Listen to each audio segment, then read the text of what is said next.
Thank you, Mr. Santosh. And now we'll be playing our very great sponsor, AccuSource, today, who is sponsoring our events today. Sure. Oh, welcome everyone. We have gathered here to witness a wonderful, adventurous and astute game. Well, a what? A truck. Oh yeah, he runs everywhere and does all the work by himself. And he is aware that he must pull everything together, including the truck. Isn't it interesting to see such a hard-working person? As people say, hard work never fails. And looks like he's the human version of it. He can run, he can work, he can multitask, he can do all the work by himself, and bang! Well, this is what happens if you do everything on your own. Outsource your routine tasks. Have more time to accelerate your business. As you can see, Mr. Runner has now become Mr. Smart Runner. And that is what matters when it comes to the smart way of doing business.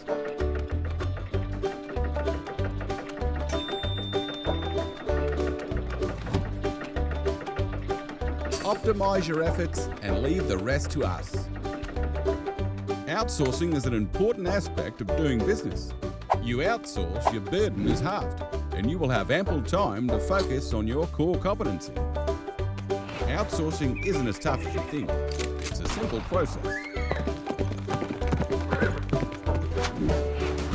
AccuSource acts as your business process outsourcing partner. We shoulder 80% of your tasks, and you can work smartly on your business while we work in your business. Let us understand your business, and we manage things that you don't have to. Everything from bookkeeping and accounts to call center and compliance, AccuSource is ready to handle it. It's your team, but we manage it. You have full visibility and control without having to worry about facilities, operations, and regulations. AccuSource, we assist and optimize your business processes. Get more time to focus on growing and becoming experts.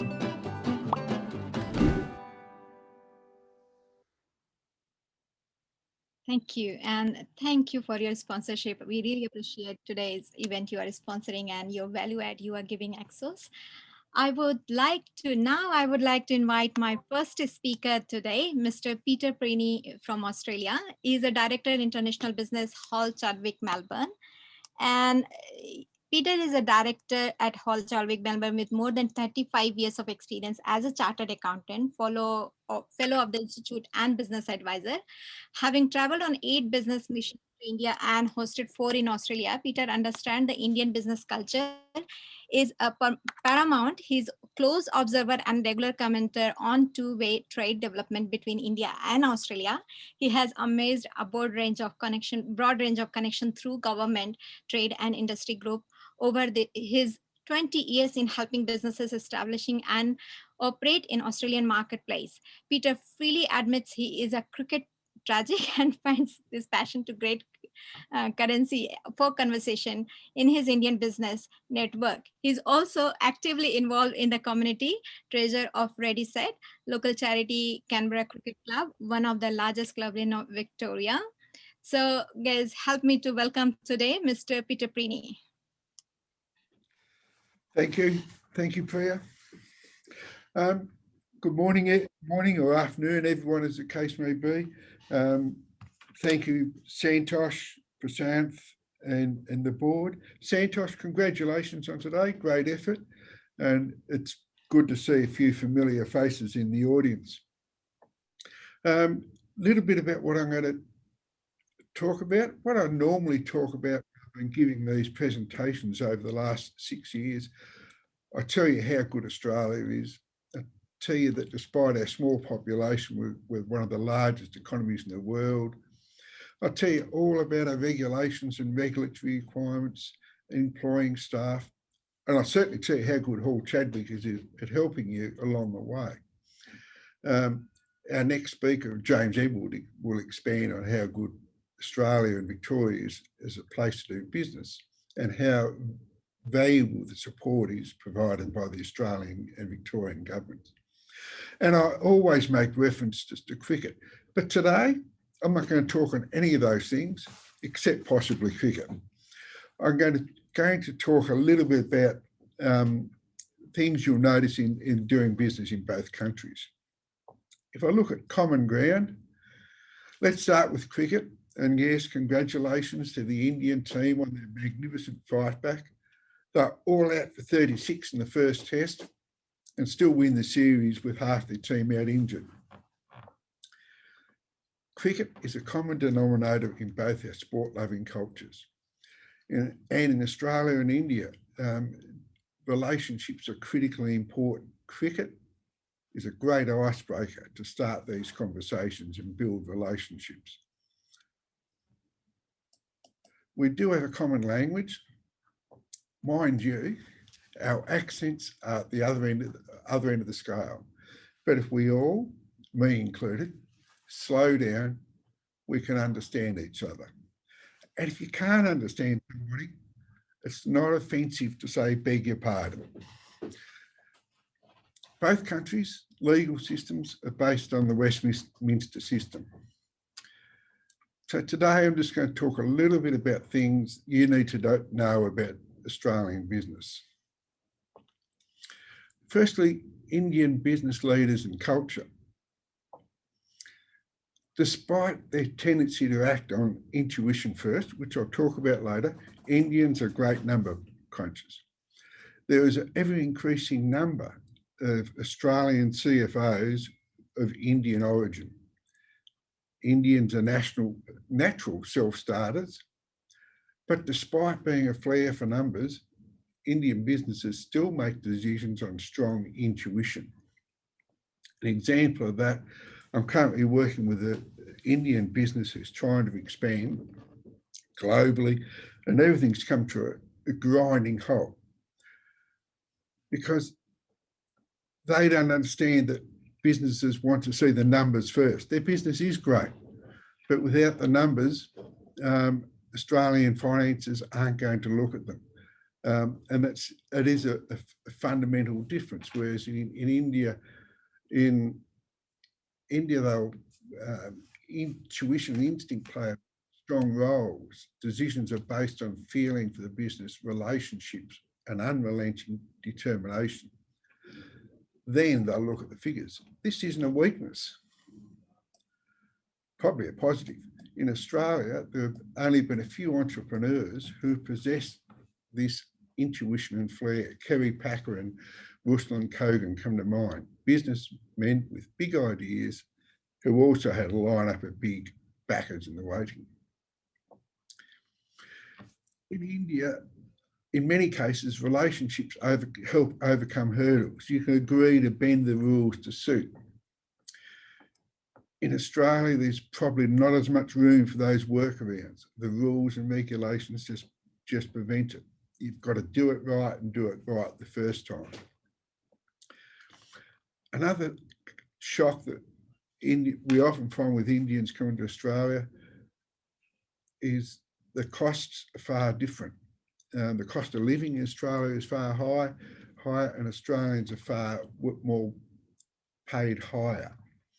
The average wage in Australia is closer to $65,000 a year, plus superannuation, which is about 3.2 or thereabouts Indian rupees.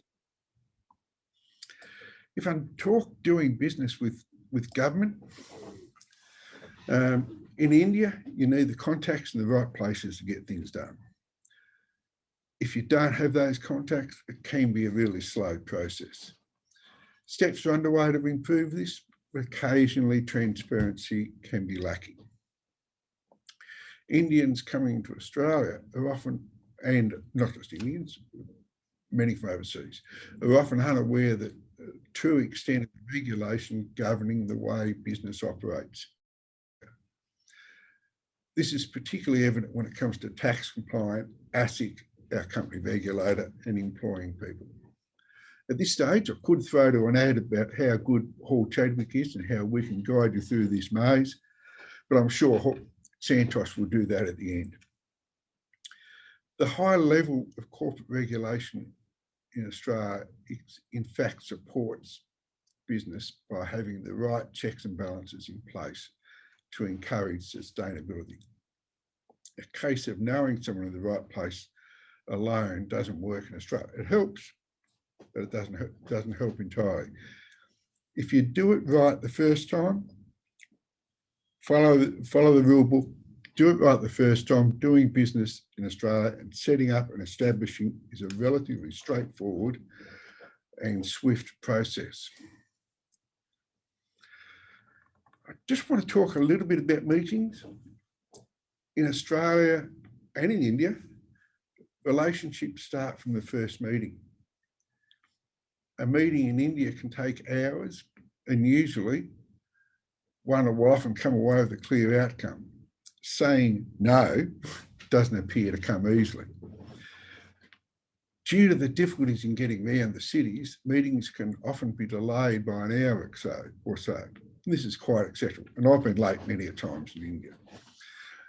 In Australia, meetings are extremely punctual. Being late is almost offensive. They're often short in duration and will have a clear agenda and expected outcome. In Australia, pre-COVID, it's commonplace to greet with a handshake. People are often unsure, do I handshake? Do I do this? Do I touch? Do I kiss? If in doubt, just follow the lead of the person leading the greet. You're not going to offend anybody. The same goes for addressing people. In India, I'm called Mr. Peter. In Australia, amongst other things, I'm called Mr. Pring. No one is offended by either variation. However, I always suggest using Mr. or Ms. Do not ever use the word madam until they just say, call me Peter, or whatever the name. For those unfamiliar with Australian meeting culture, Australians may come across as being abrupt. It is certainly not the intention. We just like to get things done quickly. I should add, Australian humour can sometimes be perceived as inappropriate. We do use humour a lot, and if not understood, it may offend. The classic example of that is the Indian wicketkeeper and the Australian wicketkeeper, Pants and Tim Payne. Pants was batting and Tim Payne said, you babysitting? I think Pant was a bit taken aback, but in the end, as you'll see by the photo there, Tim Payne had Pant down at his house for dinner, and yes, he was photographed holding the children. Anyway, back to the story. We strive for strong relationships to build and maintain trust and loyalty, as you do. In both countries, you know you've entered a successful relationship when you will receive an invitation for dinner at the family home. Some of my best meals in India have been home cooked. Excuse me. How to succeed, and I'm running out of time, so I'll be very brief. Tommy, so I mentioned five steps to doing business in Australia. You can ask me questions on them later if you like. 1, get your feet dirty. Understand the market. Build the relationships. Understand the regulatory environment, whether it's me or whether it's others. You get the advice you pay for. If you go for the cheapest advice, it may not necessarily be the best. And understand the cost structure. I think my 8 minutes is up. I thank you all. If anyone's got any questions, happy to field them in the chat or whatever format. And thank you all for your attendance. Thank you. Thank you, Peter. Thank you for your insightful.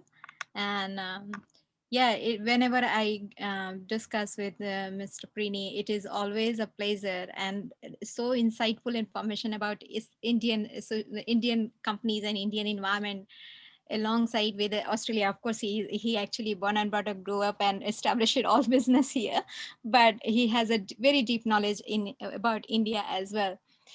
Thank you so much for your insight. And whosoever wants to ask question can drop their questions in the chat. If we will not be able to cater it today, you guys will not be left out. We will send you answer over the email as well. So we will be definitely serving your, questions here.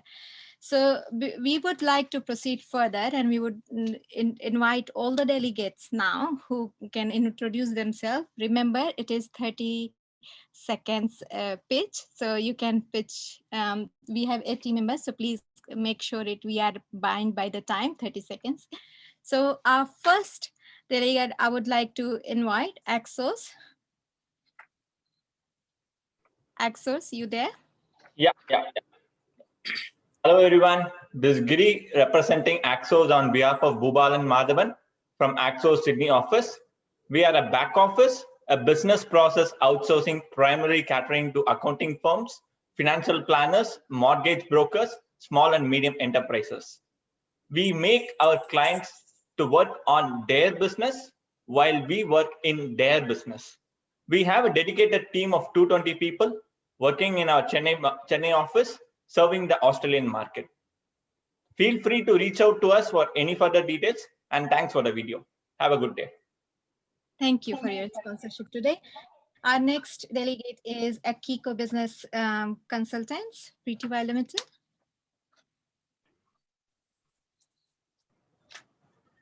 Yes, please.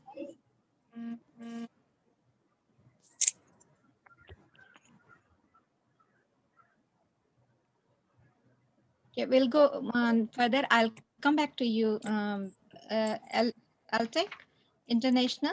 I would like to invite.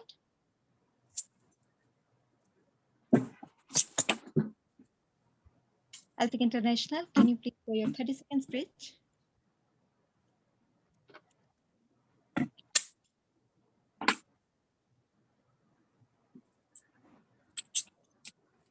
Okay, we will move on, and we would like, Kiko, you are ready? You wanna go, or should we move on?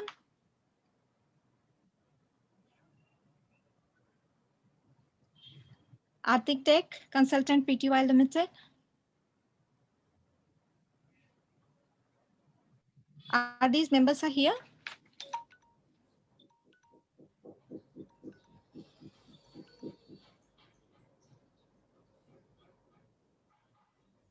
Okay. Hello, I'm Shekhar Agarkar from Arthtech Consultants. Am I audible now? Yes. Yes. Good morning, everybody. I'm Shekhar Agarkar, founder director, a chartered accountant and founder director of Arthtech Consultants Private Limited. We are one of the pioneers in India for the outsourced CFO services, which we launched in 1998 through our offering what we call as Integrated Management Outsourcing Solutions, IMOS. We are a multidisciplinary team of chartered accountants, company secretaries, cost accountants, and a lawyer. We are looking for partners to collaborate in India, Australia, UAE, and Singapore. We cater to foreign companies setting up their business in India, as well as domestic SME companies are also our focus. We are headquartered in Pune with operations in Mumbai, Bangalore, Hyderabad, and Dubai. We have been instrumental in 3 of the companies where we were the outsourced CFO and being taken over by the second and third largest global companies in India. Thank you. Thank you. Thanks. Moving on, Ashani Cost Consultant Pty Limited. See, I am Jay Balan from Ashani Cost Consultant Private Limited, Chennai. So we are providing construction cost management service, a BQ service, estimate, feasible studies. We are working India in Chennai, Bangalore, Hyderabad, Mumbai, overseas Hong Kong, Saudi, and Sri Lanka. So we are providing global BQ service, cost management service. Thank you. We will move on to the Ashok Maheshwari and Associates LLP.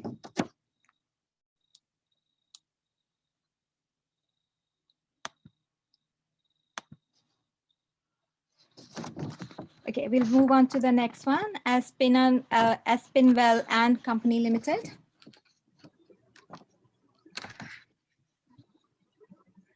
See here.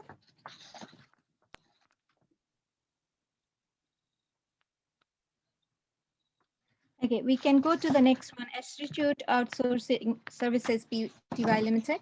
Good morning. My name is Captain Shaji Kumar, and I'm heading Institute Outsourcing Services Private Limited.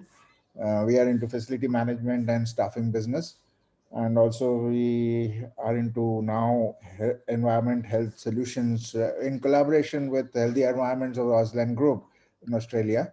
We are importing some revolutionary products because of this collaboration, which started some 3-4 months back. And I'm thankful to ANZ for bringing us together on this. Thank you. Thank you. Our next is like AGB and Partners. Hi, Priya, can you hear me? Yes, yes. Hi, everybody. Back again. So as Priya mentioned, now we are a leading law firm in India. We have about 700 lawyers, typically help inbound companies in joint ventures and mergers, acquisitions, tenders, and other transactions. We also advise Indian companies in other APAC markets. So good to see you all. Have a good session. Thank you. Thank you. We'll invite BK Cade and Company.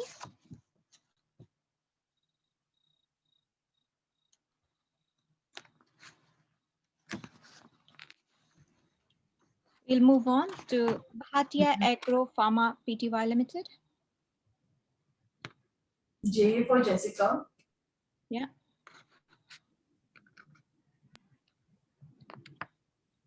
Bhatia Agro.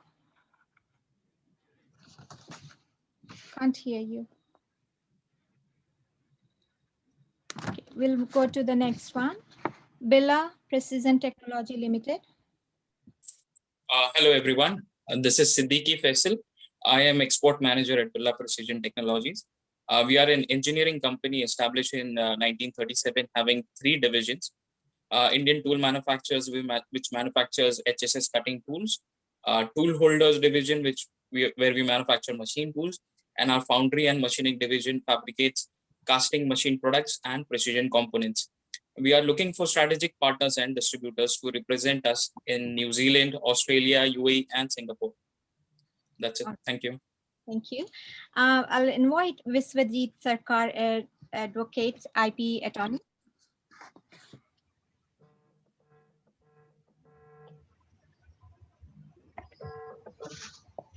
Good morning, everybody. I'm Viswajit Sarkar, speaking to IP Attorney. Yep. We have started our law firm under the name of the Viswajit Sarkar Advocates and IP Attorneys in the year 1999. And our firm is one of the top IP law firm in India. And also we have the global presence, having the overseas offices in Europe, in Toronto. And we are handling the many complicated cases around the world into the arena of intellectual property rights. And also we have done a couple of cases which are world famous. And we are very happy to work for this particular specialized domain of the intellectual property rights and also for the international trade business activities. Thank you very much. And thank you to ANZ Chamber of Commerce. Thanks. Blackgate Estate. Hi, I'm Carla Nimi from Blackgate Estate. We are family run and owned winery for winery production for over 40 years. We're based in the Riverina region of New South Wales, Australia. We currently have released, we've got over 10 varieties of wine grapes, but have released a range which we are starting to introduce to the world. So we are large in volume. We bottle over 6 million bottles production capability just off our family vineyards alone. We are looking to partner with an importer or a distributor or retailer in India to export our branded wine called Traveller, which we are very excited to bring to the Indian market. So yeah, we look forward to partnering with a good size distribution network and collaborating our wine brand in India. So thank you very much. Thank you. I would like to invite next CNK Khandwala Associate. Hello everyone. My name is Ronak Khandwala, a practicing chartered accountant from India. I'm a partner at CNK Khandwala and Associates, Ahmedabad, Gujarat. We are a firm with more than 30 years of experience in audit, assurance, and taxation services, and 10 years of experience in outsourcing services catering to our local as well as international clients. With a focus of expanding our horizons, we are currently looking for opportunities to work with accounting and CPA firms in Australia and New Zealand, with whom we can collaborate to provide bookkeeping services and support services in preparation of financial statements and other reports. Our dedicated team is well equipped to provide quality deliverables. Thank you. Have a good day. Thank you. Color Me Mad Private Limited. Good day to everybody. This is Rajiv Surana, the co-founder of CMM. So CMM is a foot doctor. We often don't realize that, foot bears all the brunt of our weight and is often ignored. So we are into orthopedic foot care solutions, and we're looking for a partner in Australia to collaborate with them. We have high-end technology and R&D set up in India, and we're looking at a partner in Australia to take a brand there. Thank you very much. Thank you. Next is Concepts Coach. Hi everyone, this is Anish Vaidi, founder of Concepts Coach. Born in India, made in Australia. I've lived in Australia for about 10 odd years. Basically, I'm into simplifying and inspiring people. So I usually simplify numbers, being a chartered accountant. So basically, all I have done is created an accounting for non-accountants sort of a course which can teach anyone from a non-accounting background in less than 60 minutes using a deck of 52 cards. So I'm here to educate and I'm here to inspire a lot of people. So thanks a lot. Thanks for having me. Thank you. Thank you. Next is myself, Corporality. I am a Corporality Global. I help people to develop their business in international market. I am helping when people are looking for a vision to achieve, and it's all based on the growth model. We are management consulting firm specialized in marketing and sales. I'm Priya Mishra. Thank you. Next is Digi Money Finance Pty Limited. Hello everyone, this is Gaurav Gupta, founder Digimoney Finance and co-founder Axos in India and Australia. My friend Greenath introduced Axos, and I'm here to introduce the FinTech NBFC Digimoney Finance. Digimoney Finance is a startup initiative incorporated in 2020 to make private financing approachable and accessible to everyone and bring instant financing to the fore of financing option available to individuals and small and medium business owners. Digimoney is a non-deposit taking NBFC licensed by Reserve Bank of India. Since incorporation, we have put together a beautiful tech stack to provide quick and hassle-free personal loan in a fully digital environment. Our app-based loan processing takes about 8 to 10 minutes right from registration to disbursement. We are currently operating in 3 cities, Chennai, Bangalore, and Coimbatore. If you have your establishment in these cities, you can refer this app to your employees for low interest-free personal loans. Thank you. Thank you. And our last in session is Diplomathan Global. Yes, thank you, Priya. Hello, I'm Niyati Khanna. Also happen to be the co-committee member of Education, Entrepreneurship and Skill Development at ANZIBC. So thank you so much for that. I'm currently the director of Apogeo Education, known by our brand name Diplomathon Global, which is the highest ranked leadership program integrated for K-12 schools. We are based in Mumbai and conduct operations in India, UAE, Bahrain, Sri Lanka, and we're looking to host our flagship school initiatives in Australia, Singapore, amongst the APAC region with your referrals.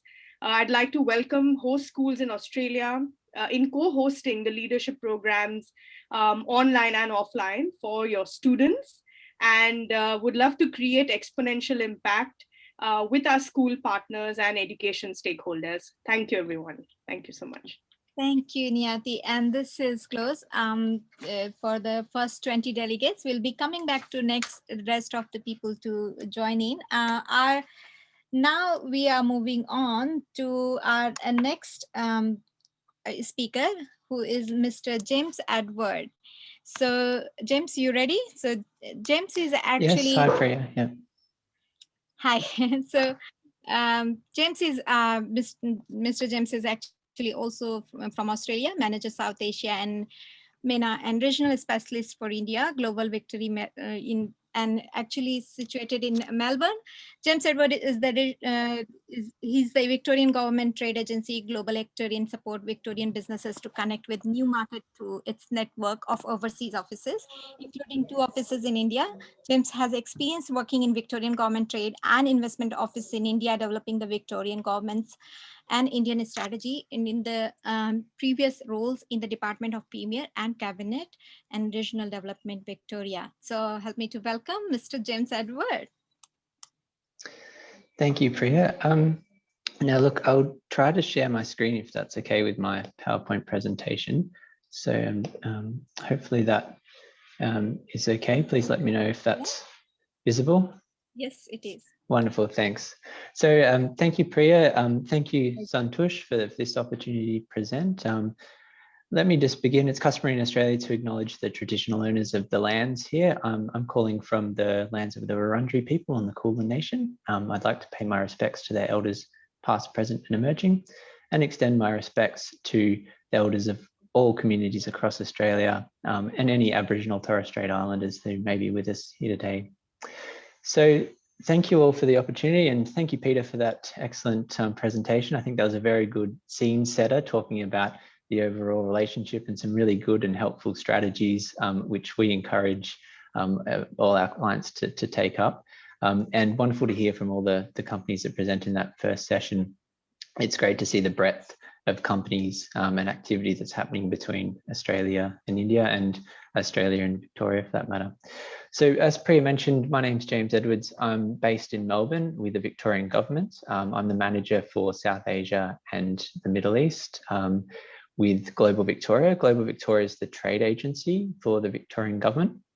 Our objectives really are to globalise the Victorian economy. So we work with Victorian businesses and exporters to help promote their products, their expertise, connect them in with international markets, and work with international companies as well who are looking to partner with Victoria or looking to invest here in Victoria as well.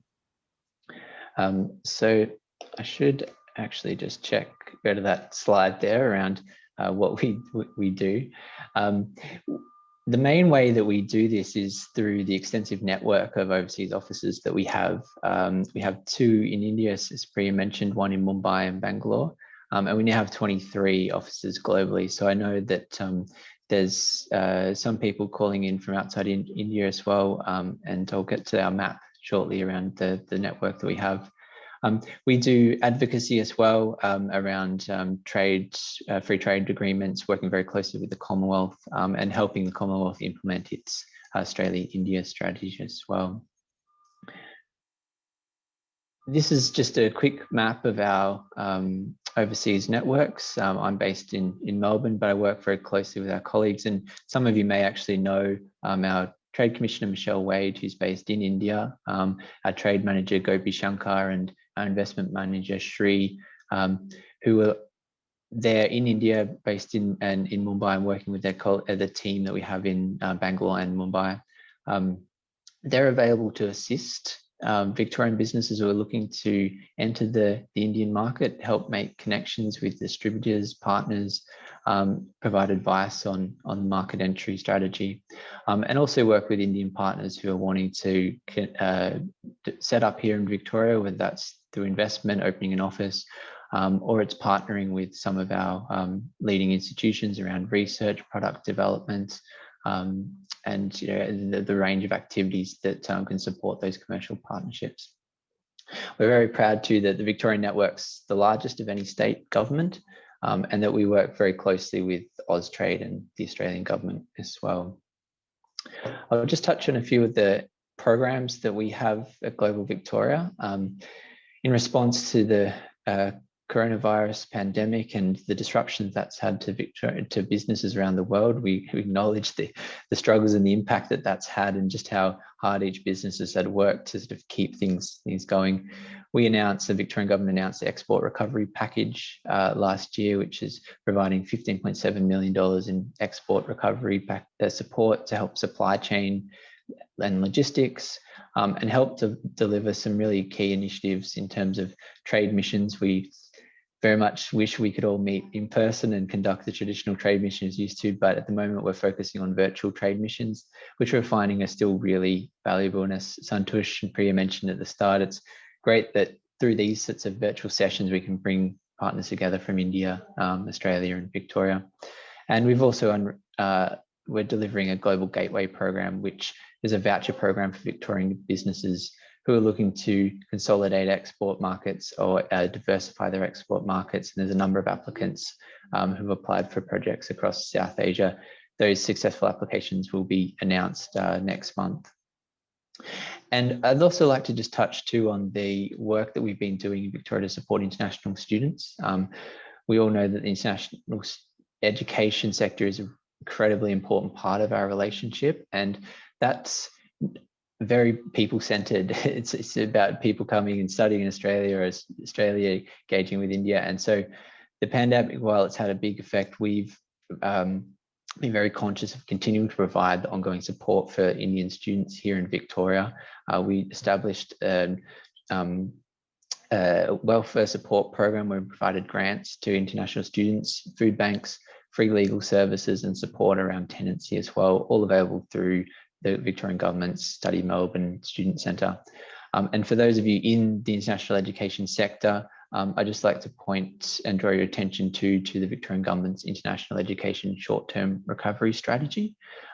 That's available on our website, and it outlines the activities the Victorian Government is doing to support international education institutes, particularly around EdTech, and continuing to support international partnerships and market development activities. We've also announced that we'll be setting up a student hub in India and other international markets, which will continue to support those relationships and support students. So I'd like to also just touch a little bit on the specific activities that Global Victoria does with India. I've mentioned the connections and the office that we have, but what's really driving our engagement with India is the Victorian Government's India strategy. This was released at the same time as the Australian Government's India strategy, and also complements the recently released India-Australia strategy from the CEII. While I won't touch on those high-level numbers, which I'm sure you're very much aware of, I would like to point to some of the strategic initiatives that are underpinning and supporting the relationship, the commercial relationship between Australia and India. There was a high-level Prime Minister's Summit last year, which is the first of its kind virtual summit, and a number of strategic MOUs that came out of that in cybersecurity, water management, and a commitment as well to continue discussions around the free trade agreement, which I think we all agree will be very important to strengthening the relationship. Underpinning that's also regular ministerial dialogues and support from things like the Australia-India Education Council and the Australia-India Council, which provides grants and supports for collaboration. So for those of you who are not as familiar with Victoria, may I just touch on a few of Victoria's strengths, why you should be engaging with Victoria, with Melbourne, why you might be interested in setting up here, and why you might like to work with a Victorian partner. Victoria and Melbourne's well known for its diverse and stable economy. And also, if you're thinking of coming to Melbourne, our vibrant sports and cultural life, and Melbourne's recognition as one of the most livable cities. We're well known for our international education institutions, as you see from the student flows. That also translates, though, into our knowledge economy and our research expertise. So there's a number of Victorian partners who can assist around research and development, testing your products. And so I think it's important to think of that education relationship as a very holistic one that benefits skills and development, but also has a really strong focus on research and product development. Victoria makes up 23% of Australia's GDP, so although we're a small state just down in the South Victoria, we are very much a large part of the economy. goods exports and services exports are a major part of our economy as well. And you'll find that 1 in 7 jobs here in Victoria are related to exports. Below too are just a few of the sectors. And I think we talk a lot about, when we look at the trade statistics, we see the numbers around goods exports, but that doesn't also capture the breadth and the size of the services exports that we have between Victoria and India. Here's a few of the high-level statistics I want you to take away with you. Victoria welcomes the largest number of Indian students to Australia. We're proudly home to Australia's largest Indian community as well, largest out of all the Australian states. Have the largest network and the largest number of trade investment offices in India. And that for Victoria and India, India is Victoria's 15th largest trade partner. As I mentioned before, Victoria's India strategy guides our engagement with India. We're very mindful of having a meaningful engagement, equal exchange, focusing on and developing the personal connections and ensuring that we have a long-term commitment to our relationship with India. And just finally, here's the key sectors that we are focusing on, and we see strong areas for collaboration. I've mentioned education, health is a major part of our relationship as well, one where we see strong opportunities in the health sector, in med tech, in biomed, and we've recently run some programs around for startups and innovators to help the medtech startups come out to Victoria and take part in our startup accelerator programs here. Livability and livable places ties in really well with India's Smart Cities initiative. And for us, that means a lot around services in water management, environmental management, urban design, and also product and industrial design as well too. So that's all from me. If there's just 2 messages I'd like to leave with you. One is awareness of who Global Victoria is, and that they're available to support Victorian exporters and work with Indian partners as well that are wanting to connect with Victoria. And number 2, our presence in India, that we have 2 offices there in Bangalore and Mumbai, and that we're available to work with you. So if you have any questions or you'd like to get in touch with, please reach out to me. My email address is james.edwards@globalvictoria. At global.vic.gov.au. And you can also find information and my contact details on our website, which is global.vic.gov.au. So thank you all for your time. I look forward to hearing the rest of the presentations and look forward to continuing to work with the Australia, India, New Zealand Business Council. Thank you very much. Thanks, James. Thanks for your insight. And it is very exciting to work in the Melbourne culture anyway. A majority of people who are interacting, they experience it. Thank you for your presentation. So our next video is about our next sponsor, and who is Astronomersky and Associates. We would like to play that video here.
Thank you. And that brings to our next speaker. And next speaker is from the same company.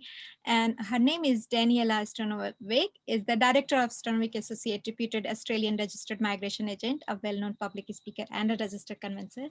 As a registered migrant agent for Australia, she handled the entire amount of visa and immigration service such as student, visitor, partner, spouse, child, migration, parents, age-dependent, relative, skill, employer sponsored, humanitarian ground as well. And I have seen her work on that ground for sure.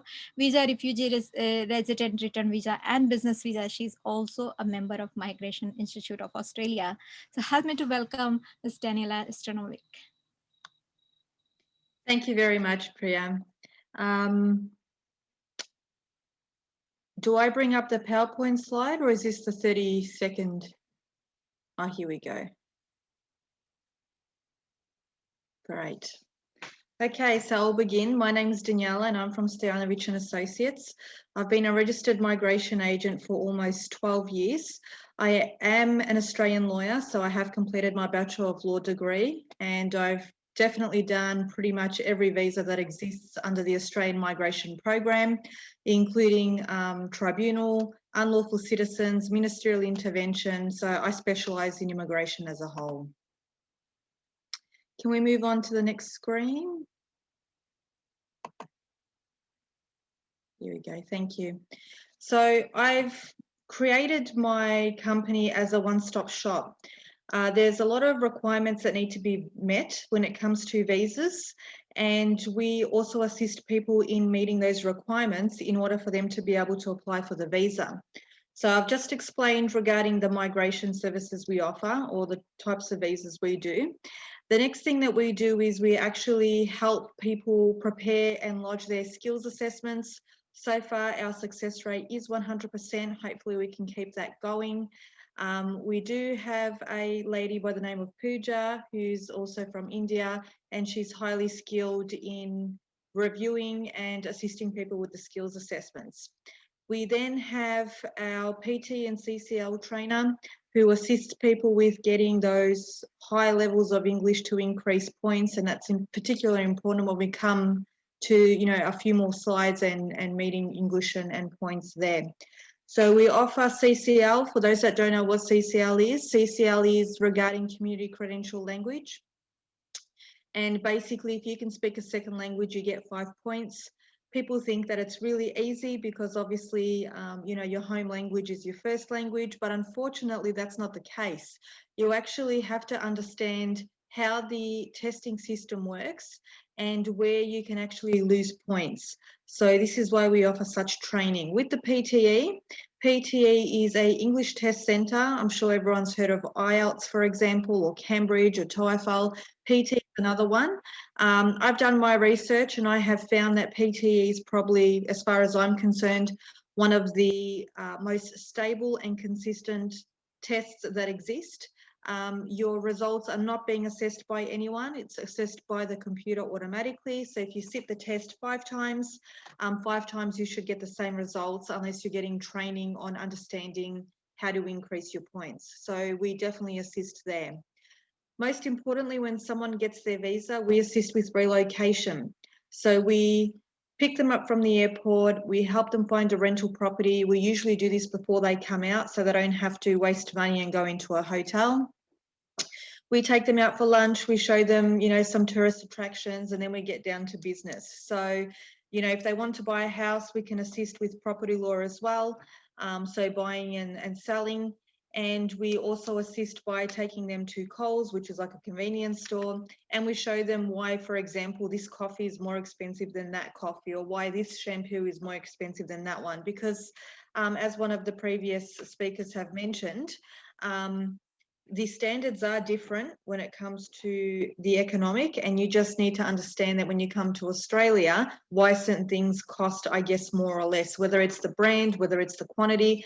But, you know, we're here to ensure that you feel comfortable and that you can adapt very quickly into the Australian way of life. We help set up bank accounts, assist you with your driver's license, enroll your children into school, If you need a car, we see if we can help you find a car as well. We literally do everything that's possibly needed for our clients in order for them to establish and be able to live their lives in Australia. Can I have the next slide, please? So today's main focus is about business and investor visas. And there are 5 types. You've got the business innovation visa, you've got the investor visa, you've got the significant investor, the premium investor, and the entrepreneurial visa. But for today's purposes, I'm going to be mainly speaking about the business innovation visa. Can we go to the next slide, please? Thank you. As you can see, there'll be one more slide after this. It's pretty much a points table. So when it comes down to applying for the business visa, you do have to have a minimum of 65 points. It's not like the skilled migration program where, you know, the more points you have, the better. It could be the case, but so far all the states are stating that they are happy with a minimum of 65, as long as you can satisfy them with, I guess, the other criteria they require. As you can see there, people that are aged between 25 and 32 get 30 points, and then it goes downhill from there. For me, that's a little bit strange, because if it's a business visa and you're expecting someone to have a business history and a successful one, I would assume that that would be someone over the age of 40. And, you know, the age points, as far as I'm concerned, should have been increased after the age of 40. But nevertheless, this is what the points are. And if you do lack points, for example, in age, you know, you're 39 years old, by the time you get the invitation, you turn 40, so you lose 5 points. We can obviously try our best to make up 5 points elsewhere. As you can see with the English, you've got vocational and proficient. So, you know, it is a bit of a jump. You know, vocational is like having 5 on IELTS, and proficient is having 7 on IELTS. So they're skipping the whole competiment in the middle. It's either you have basic or you have great skills. Then it comes down to your educational qualifications. So if you have a trade certificate, diploma or bachelor degree in Australia or outside Australia, as long as it's recognised, you get 5 points. And if that bachelor degree is related to business science or technology, so IT, you get 10 points. When it comes to financial assets, as you can see, you won't be considered unless you have a minimum of 800,000 Australian dollars. And then same with the business turnover, no less than $500,000. You do have to have experience as a business owner and have to be actively running the business 4 years in the last 5 in order to be considered. And obviously you'll get 10 points for that. Those that have been running their business for at least 7 in the last 8 years will obviously get the 15 points. The investor stream, I'll just add, is quite similar when it comes to the points base. So as you can see, this table applies for those that are going for either the investor stream or the business stream. Can we go on to the next page? Thank you. As you can see, you can be awarded extra points on top of, I guess, the basic requirements that are required. And if you have, you know, a patent or a trademark registered, you can get points for this. If you have a certain amount of ownership in a company or majority, you get points for this. If you're into, you know, you've got a venture or exporting, you get extra points for this. So there are things that immigration will consider in giving you extra points. And obviously, if they consider you've got some great idea that's going to really benefit the state, they can also give you additional points for that. It's called special endorsement. Can we move on to the next slide? Okay, this is the fun part. So the business visa has a certain set of requirements that need to be met by immigration, which is known as the Department of Home Affairs. But before you get to that stage, you do have to select a state in which you wish to set up a business or purchase a business. And you need to meet their criteria first. Some of it's a double up of what immigration asks for. Others, you know, they're quite specific about what they want. So the process is you try and gather all your points. You know, you'll sit your English test, you'll do certain things to show that you can meet the points. Then you apply for the expression of interest. And once you've done the expression of interest, you then go to the state, apply for their nomination. If you're successful, you'll then get a letter of offer to apply for the visa. From what I can see at the moment, Western Australia doesn't really have a restriction on what businesses you can operate. However, in saying that, they are very, very competitive in who they allow, and you do really need to prove your knowledge about, I guess, relocating to Western Australia and what you can do for them. When it comes to, you know, Victoria, as James mentioned earlier, these sort of sectors that Victoria are keen on at the moment are digital technology, advanced manufacturing, health and life sciences, agri-food, new energy, and priority precinct. So, you know, if you've got a business idea or you're going to set up or purchase a business that's already existing in that area, you may be favourable to Victoria at this point. What I can say is the one thing that all the states have in common is they are interested in export and how much in value you know, you'd be able to succeed in your business in exporting Australian goods. New South Wales, they're prepared to allow business sponsorship, but you have to have 1 million turnover if you want to go to Sydney, or 500,000 if you're prepared to go regional. With South Australia, an interesting fact with them is if you're over 55, they can still accept you, not for the business visa, they will for the investor visa. Now, for the investor visa, you do need to invest 1.5 mil as a minimum. However, with South Australia, if you can prove that you'll be investing 5 mil, they will sponsor you if you're over 55.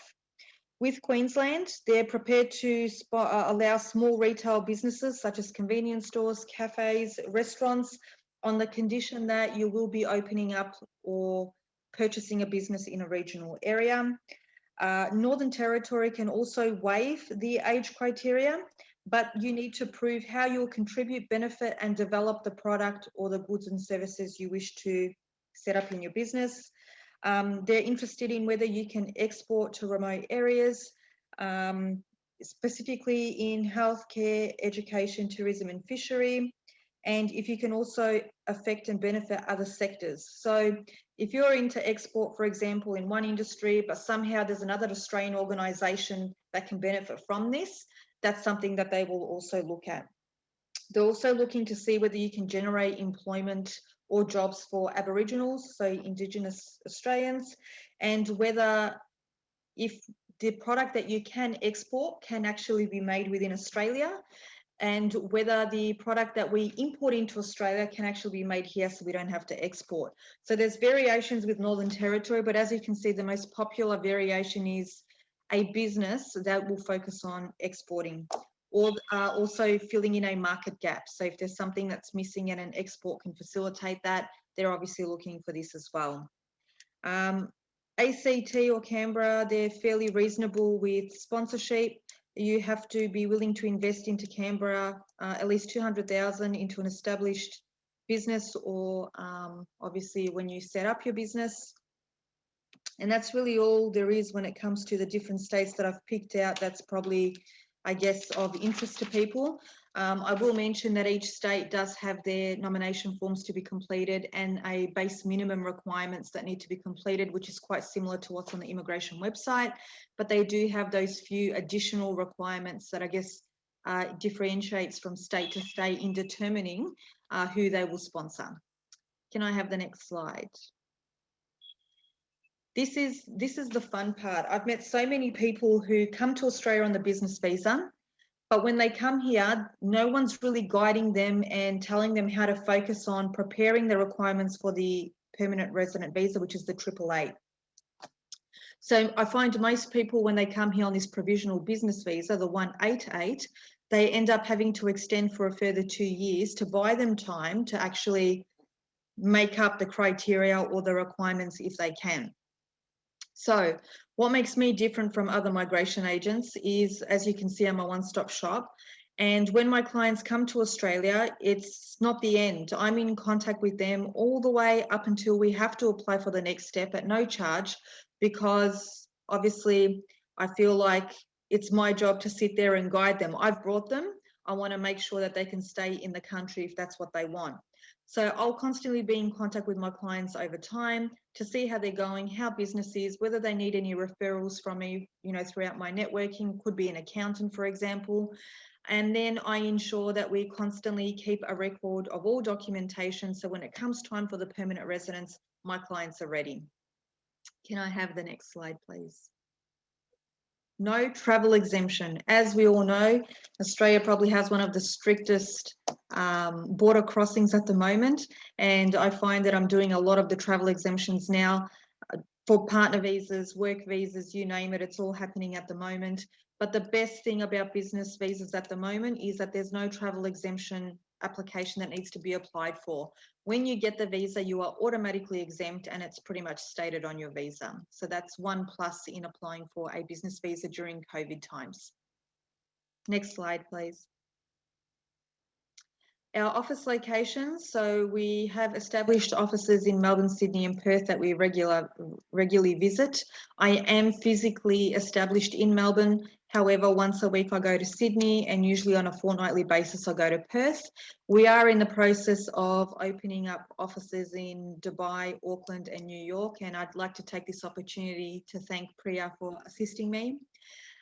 Below you have our contact details, which is our website, email, Skype, Facebook and WhatsApp. Of course, we have WeChat, LinkedIn and a few other social media ways of contacting us, Viber as well. We don't just work 9 to 5. Our job is pretty much around the clock. I think I worked last night till 2 a.m. in the morning. So I really am there to help my clients as much as I can, and I am on top of this game because it's not easy. I'd like to end my presentation with a quote. It may be hard, but nothing's impossible. This means, and I know this from experience because I've been down a road myself, that if something's hard, you don't give up. That should be your motivation to keep pushing you forward to get to the end goal that you wish to achieve. And I'm here to help. Thank you very much. Thank you, Daniela, and thanks everyone having that spending the time with us. And I'm really grateful for people who are staying with us and listening all this opportunity. There are great opportunity in Australia and having a collaborative opportunity from Australia and India. I've seen Daniela work, so I can definitely vouch for her. We would like to invite our next 20 delegates, but before that, I would like to invite 2 people who are left at that time who actually pinged me later. Aspinwell and Company Limited, I would like them to invite to pitch for 30 seconds. Please stick to the time. Aspinwell and Company.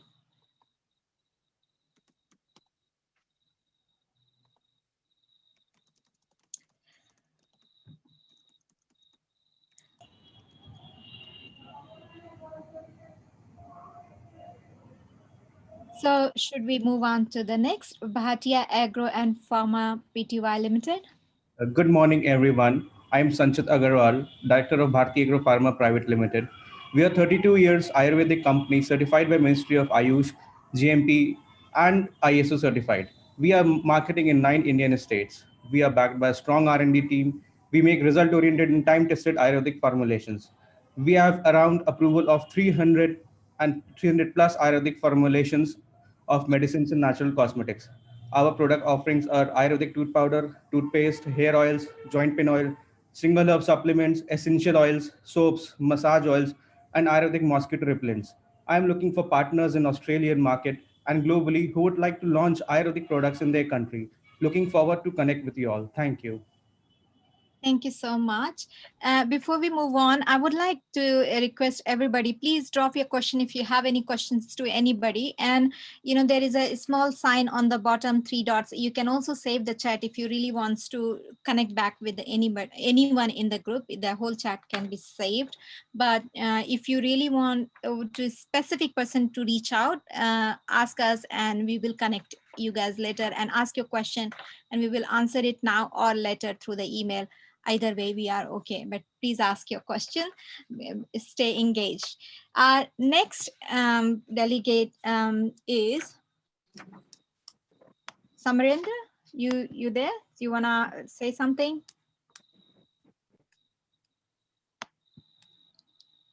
Yeah.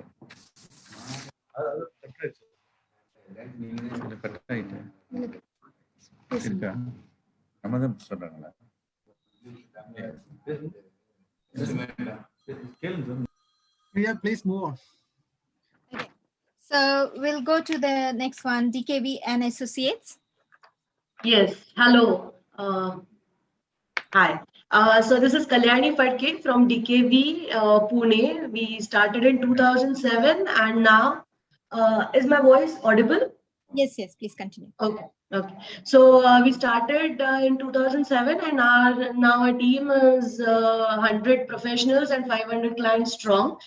Our main areas of services include deals and transactions, structuring, valuation, transfer pricing, business support, and India entry assistance. We bring in best practices in our work methodology, delivering value to the clients. From India entry to business support for smaller clients to internal audit, transaction structuring, assurance to larger corporations, we add value to each and every stage of the growth of the client. So looking forward to connecting consultants and businesses from Australia and abroad. Happy to answer any queries. So you can drop in a message. My email address, yeah. Thank you. It's already there. Thank you. Put details in the chat. Dr. Nak Foundation. Hello everyone, this is Dr. Nedangadi, Ayurveda consultant representing Dr. Mac Foundation. We are in Ayurveda consultation and treatment for all chronic ailments. We do organize Panchakarma, that is detox treatment to get rid of all problems physically, mentally and spiritually. Yoga, pranayama and meditation along with Kerala martial arts on regular schedules. Asia, that is elimination of stress through yoga and Ayurveda, 5 days residential session to corporate brass. Regular certified Ayurveda massage course, AMC, 28 days residential course. And we have research formula products, both pharmaceuticals and cosmetics. Our philosophy, always feel young and look young. Thank you very much. Dr. Nedangadi signing off for this session. Thank you. Our next is EMITI Group, EMITI and EMITI Comac Pty Limited, SGD, India. Hi, I'm Sanjeev Kumar representing EMT Group based in Sydney. So we are into engineering and construction projects in water, wastewater, mining, and heavy industrial segments. We have a joint venture with an overseas-based manufacturing company, predominantly focusing on supply and service of electrical motors up to 5 megawatt capacity. We also have a flame-proof electrical product facility based in Chennai, India, which at this stage is catering to the Indian market. So we are looking for like-minded organizations, to partner with, and happy to have a chat anytime. Thanks very much. Thank you. Next is Epic India Tours and Event Pty Limited. Hi, thank you, Priya. Am I audible? Yes.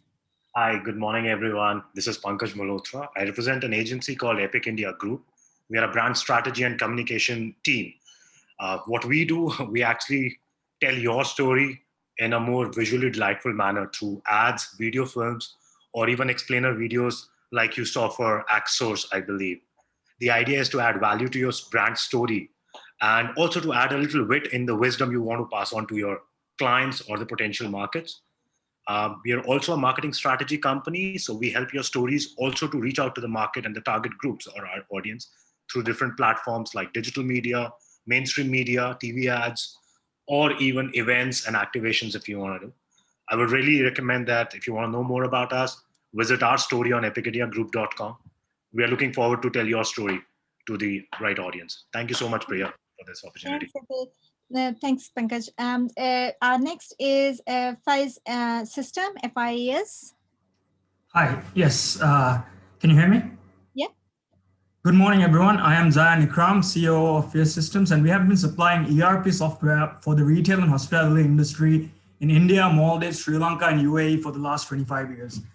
We decided to bring all this experience we have developing and deploying ERP, POS, BMS systems, and create an online platform, idslink.com, that provides these services even better than the legacy products that we have. We are looking for partners for this platform and expansion assistance in Australia. Thank you very much. Thank you. Our next is Field Ease Technology. Yeah, hello. Good morning and good afternoon. I head Field Easy Technologies, and we build products and solutions that provide field automation, field operations automation solutions and offerings. We work with small companies as well as large Fortune 100 companies.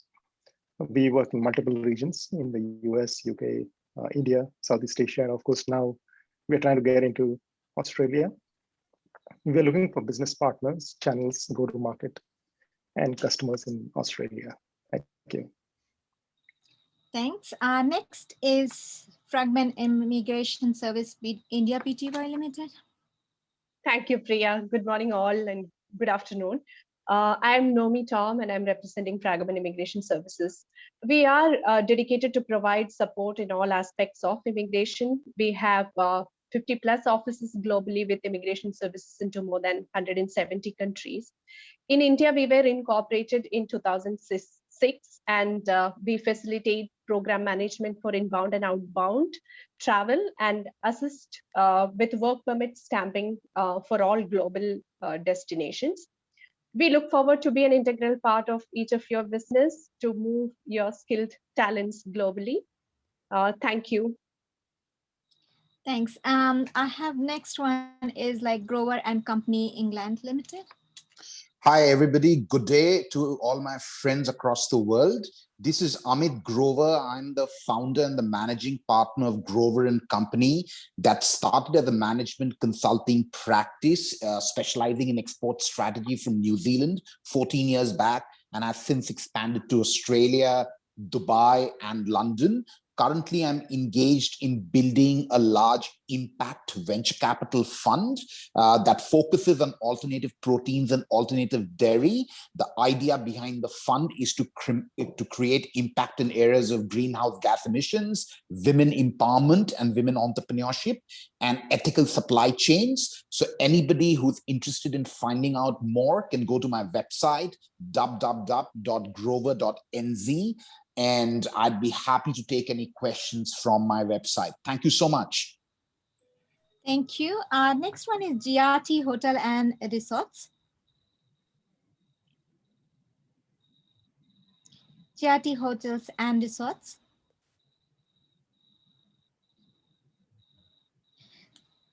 I'll move on. Hall Chadwick, Melbourne. I think you've heard from me, but we specialise in setting up companies and businesses coming into Australia. We've been doing it for 30 years. And essentially we hold people's hand through the process. Happy to take questions later. Thank you. Thank you. Next is Horizon Australia Pty Limited. Hello, everyone. My name is Kaushal. I'm a registered migration agent, and I have been practicing as a registered migration agent for the last 13 years, assisting a large number of businesses and individuals successfully migrate to Australia. I'm based in Perth, Western Australia, and I offer a fixed fee, friendly and professional service for anyone that's interested in migrating to Australia. So please get in touch with me. And wonderful presentations from Daniela and Hall Chadwick and everyone. Thank you very much. Thank you. Immediate Technology LLP. Immediate.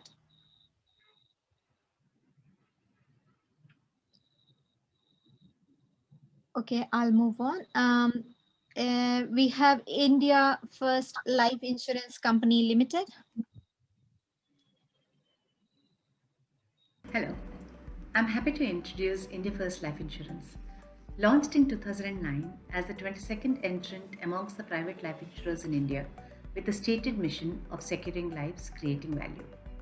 Today, we are ranked 12 in retail business APE, clocking a CAGR of 40% in the past 5 years with more than INR 15,000 crores of AUM. We have built trust with over 5 million customers while expanding to service 98% of the PIN codes of India. We pride ourselves on our circle of trust philosophy, our guiding principles and values, and are consistently recognized in the industry. I look forward to interacting with all of you. Thank you. India Investment Pty Limited.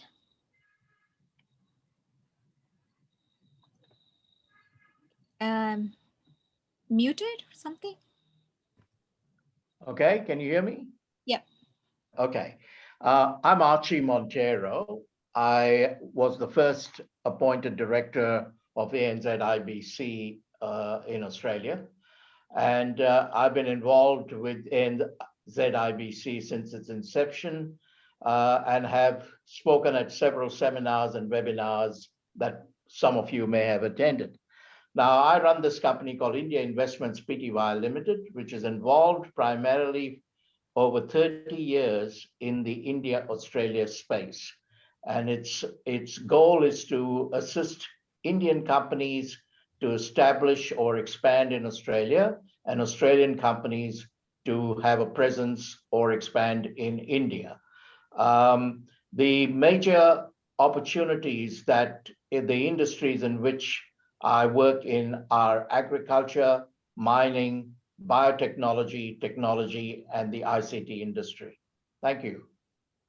Thanks. Our next is Ink Studio Pty Limited. Hi, my name is Sandra Navenya and I'm the principal at Ink Studio located in Melbourne, Australia. Like most architects, our inspiration stems from an inner vision and a world of possibilities. Therefore, no project brief is too big or too small. Each opportunity is very important to us. Our goal and objective is, without question, to address and resolve our clients' and stakeholders' brief and requirements in terms of budget, practicality, buildability, property value and investment, of course, user groups, the local community and the environment, therefore the site, no matter what country location, are all very important and considered during the design process. Thank you. Next is Integer Tax and Business Advisory. Good morning to everyone in India and good afternoon to everyone in Australia. My name is Malav Oza. I run and operate a business advisory and taxation advisory practice. I'm a chartered accountant myself, located in the state of Western Australia, which has the highest per capita GDP in Australia, as well as the largest landmass state in Australia. Western Australia is located in prime time zone of Asian countries such as Indonesia, Malaysia, Singapore, Hong Kong, and so on. We're connected by Indian Ocean with India. During my last 25 years of living in Australia, I have, over the period of my education, professional life, as well as operating a business, and with my family business ties in India with the states of Maharashtra, Karnataka, Tamil Nadu, as well as Gujarat, which is where I grew up in Ahmedabad, and strong connection with Bombay. I still call it Bombay. I can be of help to any inbound and outbound business in providing taxation advisory. I will load my profile into the chat and welcome any inquiries. Thank you. Thank you. JB Boda Insurance and Reinsurance Broker Pty Limited. Hi, good morning and good afternoon. Your voice is low. Sorry. Hi, good morning and good afternoon to all of you. Great initiative by ANZ. This is Atul Boda, the chairman of the JB Boda Group. We are involved and associated in insurance and reinsurance broking activities. Your voice is very low, Mr. Boda. Yeah, it's better. It's better now? Yeah. Okay, thank you. We established in 1943 and we are now into our 78th year of operation. We are dealing in insurance and reinsurance broking, also marine and non-marine survey activities. We are also into protection and indemnity insurance for the Indian ship owners and Indian charterers and also foreign vessels touching Indian ports. We also do the asset valuation. We have close to 1,000 people working in JB Boda Group. Our headquarters is in Mumbai and we have overseas offices in UK, Singapore, Dubai, Kenya, Egypt, Nepal, Bangladesh, Sri Lanka, Indonesia, and Morocco. Fundamentally, we do anything related to insurance from cycle to satellite, And we also dealt very closely with GIO RE in Australia, QB RE, UCAP RE during our operations. Thank you so much once again. We're very pleased to welcome any inquiries. Over to Thank you, you. Priya. Next is Lapis Digital Services. Yeah, hi. Good morning, everyone. Lapis Digital Service is a 20-year-old company servicing in e-publishing, e-learning, and e-commerce. We're very well known in the US and in Western for our digital publishing and digital learning services. We look forward to support in Australian market, and we are well known in the e-commerce industry as well as we offer end-to-end solution for catalog management and especially with image services and content. And this is Prem. Thank you so much for the opportunity. Thank you. Our next candidate is from the JB Boda Insurance and Insurance Broker Pty Limited. Yeah, good morning and good afternoon to everyone. Thank you for having us. Already my chairman has already spoken about the group, and I just wanted to add a few more lines. It's basically as a insurance broker, we are present in 23 different places in India and also 9 offices abroad, and we actually operate in 90 countries all across the world. So in case you have a requirement of a life or a general insurance requirement, it's very easy for us to structure a program for you.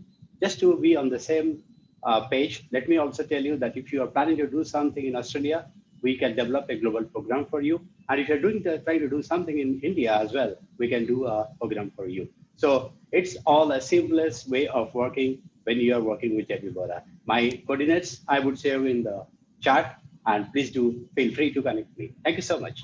Thank you. And our last one is like Leaderonomics Digital. Hi, everybody. This is Nigesh from Leaderonomics Digital.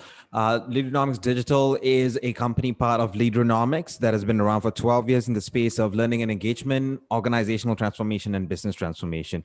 So in Leaderonomics Digital, we exist to provide scalable ecosystems that enable employees to engage and develop themselves. And it's technology digital pieces in an employee's life cycle from onboarding to development within a company and engaging to ensure that continuous talent remains within a company. So solutions ranging from learning management systems, learning experience platforms, mentoring facilitation tools, and also engagement pulse tools. So if you ever want to find out what we do and how we can help you, my email's in the prospectus. So do email me and I'll see what we can do for you.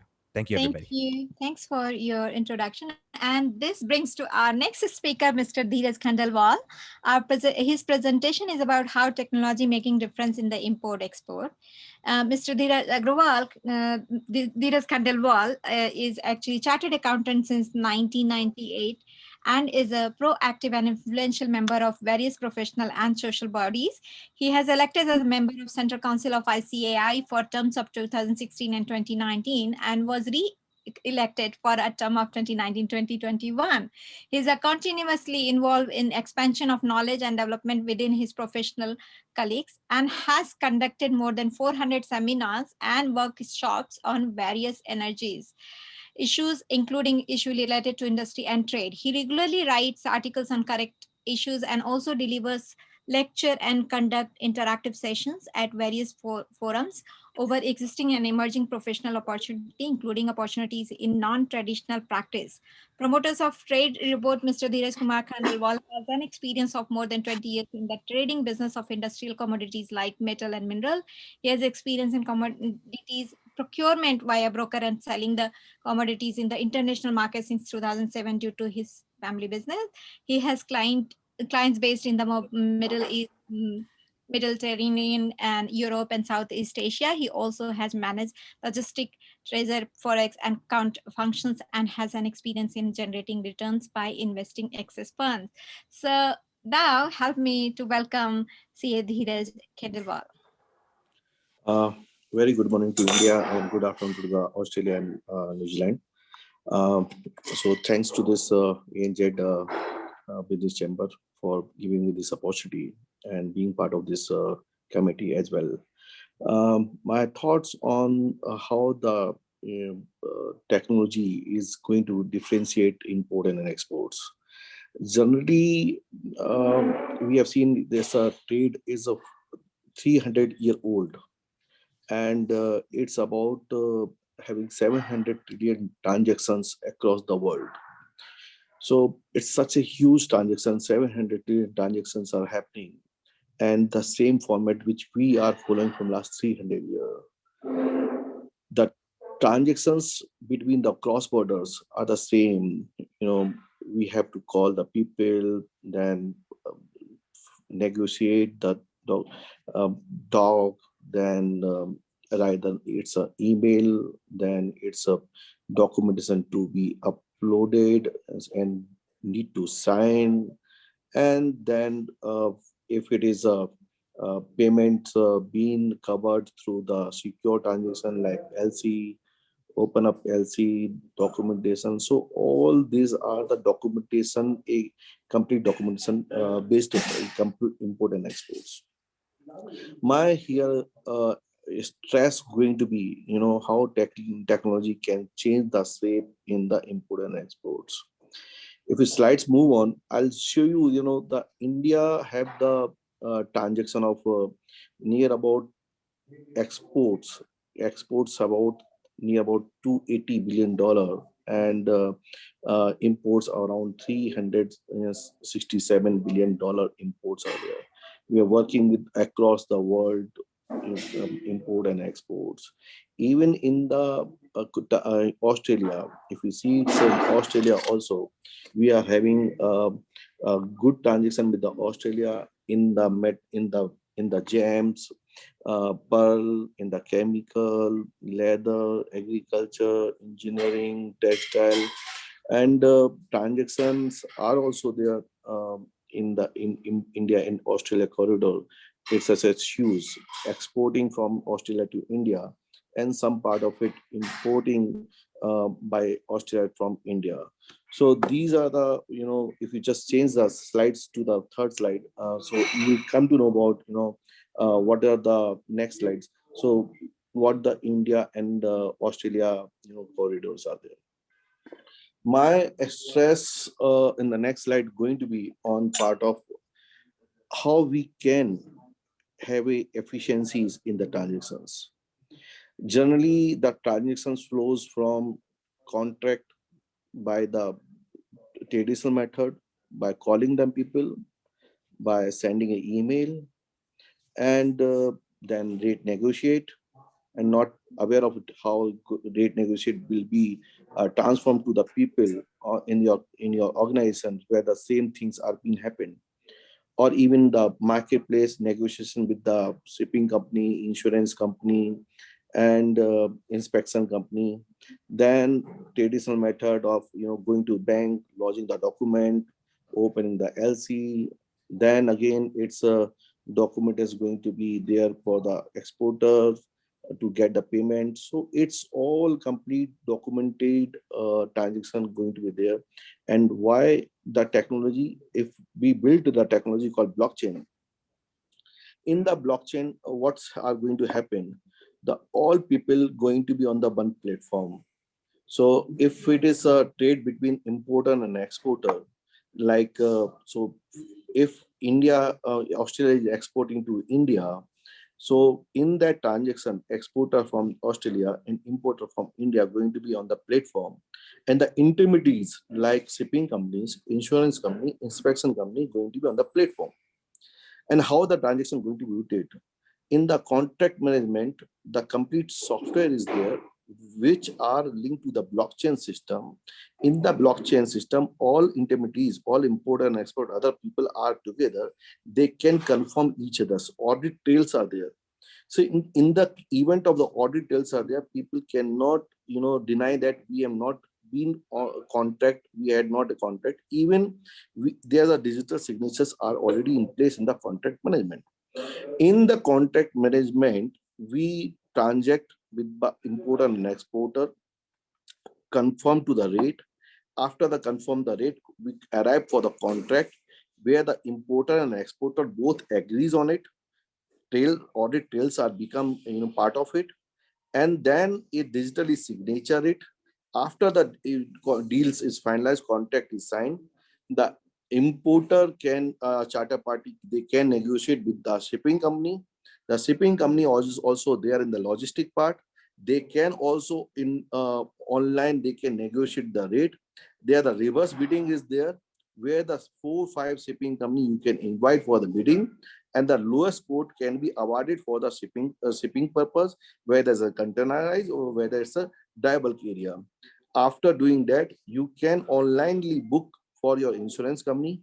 You can online book for the inspection company, and then after you can the banks going to be attached wherever the banks are there. Suppose importer going to issue a LC, part of the contract, making a payment through a LC, then they can go to the bank online system. They can immediately issue a bank that these are the bank, LC details are there, which are confronted by the with the exporter, and after that LC can be issued and transmit from this software itself. And after software itself, the immediate, without any second minute, it reaches out to the exporter, and exporter immediately can start their work.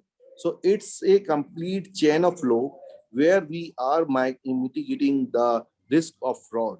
In the risk of fraud or contract management, I have seen number of cases where the arbitrations are there, the obligations of the contractual description being defined in negotiated earlier part, but at the time of delivery it was different, or at the time of signature of the contract is what changed.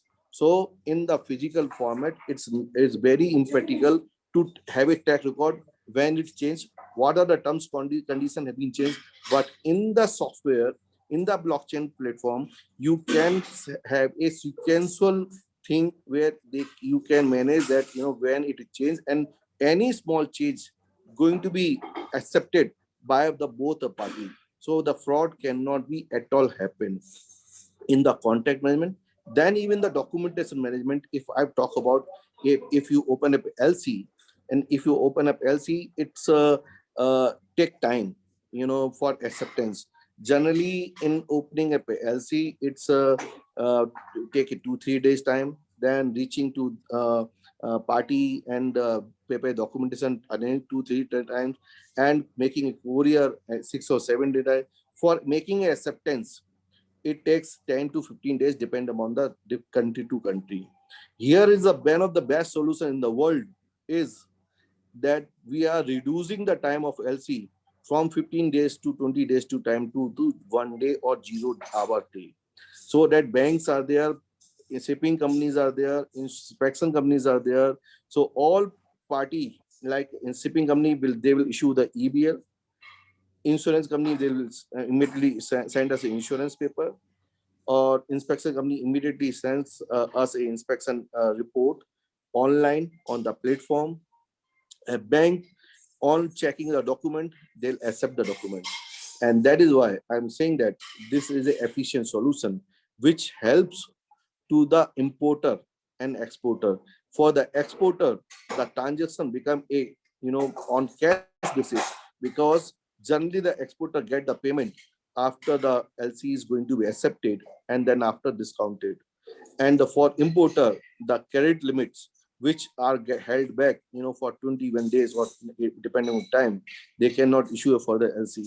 So both the party are benefiting in this efficiency system of documentation management, so that party both can save a cost, at least in a transaction. I estimated around a 40 cent to 80 cents in one transaction. I'm telling you, that is the efficiency savings to the all importer and exporter. They can change, and they can both mutually benefited, and they can trade it. So let's see, in a $700 trillion transaction, if such things going to be happening in the world, where the all party going to be in this transaction, 1/3 of their cost, because one transaction it's having a cost saving of 50 cents, and if we rotate entire year, so it's more than 1/3 of the savings going to be there. And you can say out of 700 trillion transaction, 1/3, efficiency costs which are there in the system will be negligible and can be benefit to the people. So here is the one solution. In the next place, and the next slides, I'll just quickly run through the other part. So I said that the software are being completely digitalized and are on the blockchain, and being the blockchain is completely encrypted. No one can check the system. The system in the blockchain have the 256 byte. Even if you talk about the digital currency Bitcoin, its basis of 56 bytes. Generally this software completely 256. It's a very impossible to crack that data, and it's a complete privacy. So you people can not see that who is taking my transaction. If I do the transaction, something is not being used by others. So it's completely encrypted. It's a distributed technology, is a hyperledger, and it's having a marketplace. All shipping companies are there, all buyer sellers are there, all insurance companies are there, all banks going to be there. So it's a platform revolutionized. Yeah. Pardon? Thank you. Close it, please. Sorry. Yeah. So in the next slide, so just quickly in the 2 minutes, 1 minute, I'll finish. So I said that contract management, LC management, and the last stage is a trade finance. So generally the trades are backed by either it's advance payments or either from the LC, or it's going to be a DA, DP, or the credit transactions. So in the LC transaction making, we are a cash payment by having this software. And how it's going to be for the credit transactions. So those are DA, DP, 60 days credit policies, 90 days credit policy. Here we are providing a solution. We are providing a discounting of the invoice. Those are countries like in Australia, UK, Canada, Europe, or US, all kind of import and exporters are there from these countries. The invoice will be discounted at a lowest cost with the 4 to 6% rate. So these are the trade finance are there. So we are making them a non-recourse basis. It's not going to be a hit on the balance sheet. So suppose the exporter from India utilize these points, we'll give them a discounting method. They'll get the fund without any collateral, without any security, without taking the hit on the balance sheets. So it's off balance sheet item, and it's generate internal cash flow also. And it's not on the leverage. It's on purely on the buyer's credentials. Suppose if you are exporting to the Australia country, so based on the credential of the buyer of the Australia, you will get insurance with the finance company by trade route and get discounted. So these are the solutions which are there. I believe that I've taken reasonable time, and I wanted to inform all the members. These are the revolutionary item, and people should use the technology, and whatever the platforms are available. We, in myself, Trade Boot, I'm a mentor of this. We have such kind of solution where the banks are there. In times to come, we can link to the bank to the India and Australia. 4 or 5 banks of India are there, so we can wanted to attach the Australian bank. My friends are from the Australia. I wanted to have a partnership in Australia. Those who can market in the ERP and connected with the ERP and connect with the banks. And India, we can start the corridor, India-Australia corridor. With this, thank you to each and everyone. Those who wanted to contact me, please contact me, and for a relationship or for a partnership and networking. Thank you. Thank you so much. We will start our next intro in pitch, 30 seconds pitch for the delegates. Our next one is like Mahindra Industry Park Chennai Limited.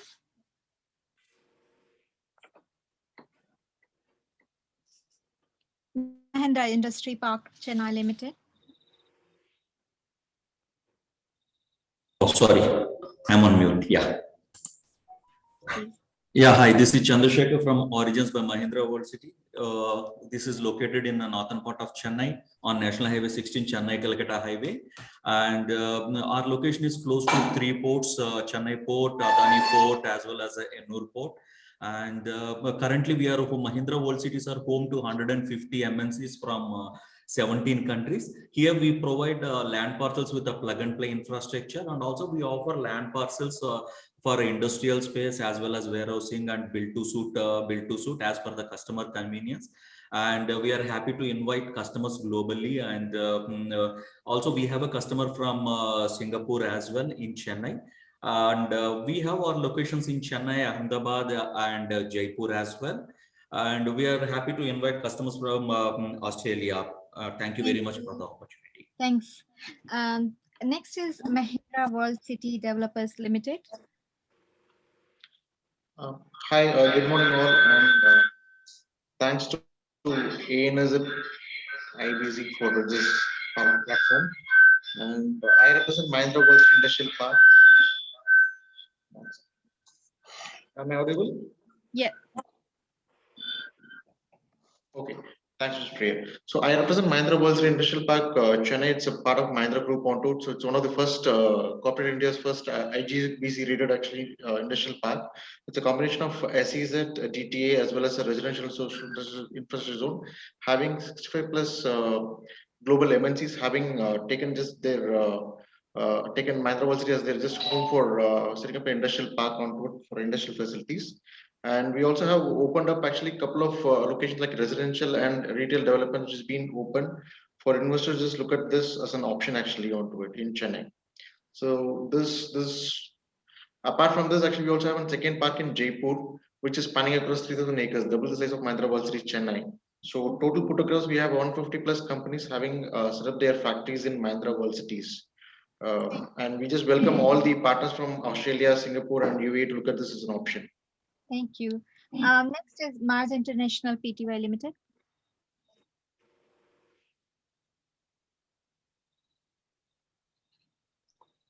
Mars International.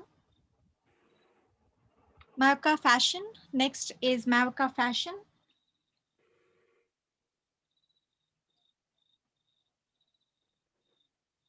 If you are muted.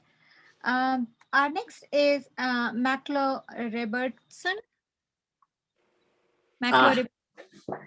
Yes, thanks, Priya. So my name's Matt McMillan. I'm a partner at McCullough Robertson.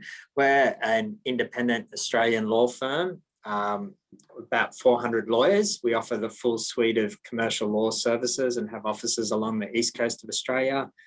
So Brisbane, Sydney, Newcastle, Canberra, and Melbourne. We assist businesses that are looking to establish or investing or operating in Australia, and whether that be the energy and resources sector, projects or technology. And we offer the full suite of services in that regard. We provide complex legal advice about operations in Australia, and we also bring a depth and breadth of relationships to handle a lot of cross-border matters. Thank you. So that's us. Thank you. Next is Meta Design India Pty Limited, Private Limited. Hi, good afternoon. Thank you everyone for being here. Thank you, ANZ. Priya, you are moderating excellently today. So myself, I'm an architect and I specialize into landscape and green buildings. Environmental issues are on the fore, and that is something that we are grappling with. That has been what has fueled our practice over the past 20 years. With more than 100 plus clients and more than 500 acres of land that we have developed or designed here in India till date. We have just crossed borders with one project in Bangladesh. And what we offer is, we offer as a back office service, full service architectural design firm for companies who would want to also outsource their back office operations. And what we also offer is land and manufacturing capabilities for anybody who would want to license contract manufacturing here in India. So that is what we are here for, and happy to be a part of this. Thank you. Thank you. Thanks. Next one is Metanoia Changing Mindset. Metanoia. Hi. Namaskar. Namaskar. Greetings to all my brothers and sisters present here. My name is Dr. Ashish Thaukar. I belong to the city of Pune here in India, and by occupation, I am a psychotherapist and a coaching psychologist. I've been in this profession for the last 20 years, having my own clinic over here, and I deal with all kinds of mental and emotional issues. Over the last few years, I have specialized in working with the brain and business, integrating brain and business, and I work exclusively with startup founders, helping them scale their companies to becoming what is called as unicorn companies. So I'm looking to collaborate with individuals based out of Australia, New Zealand, and UAE, where I can work exclusively with the startup founders community and help them scale their business. Thank you very much once again. This is Dr. Ashish Thaukar signing off. Thank you. Next is Net Constructs. Net Constructs. Hi, this is Madan from Net Constructs. I'm originally from India, born in Chennai, but now settled in Australia for the past 10 years. I run a startup consulting firm called Net Constructs. We do startup marketing, we do digital marketing and growth marketing for startups, and also web and app development.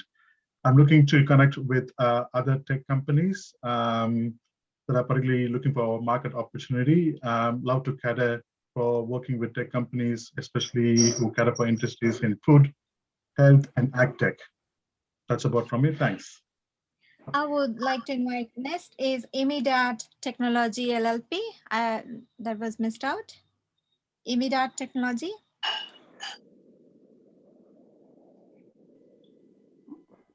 Yeah, myself Vishnu. I'm representing on behalf of Srikanth for Imidat Technology. Voice is very low. Sorry, Priya. Is it audible now? Yeah. Yeah. Myself Vishnu. I'm representing on behalf of Srikanth, who's a partner and business head of Imidat Technologies. So Imidat Technology is an enterprise SaaS company offering global mobility solutions to enterprise clients, both large and small across the globe.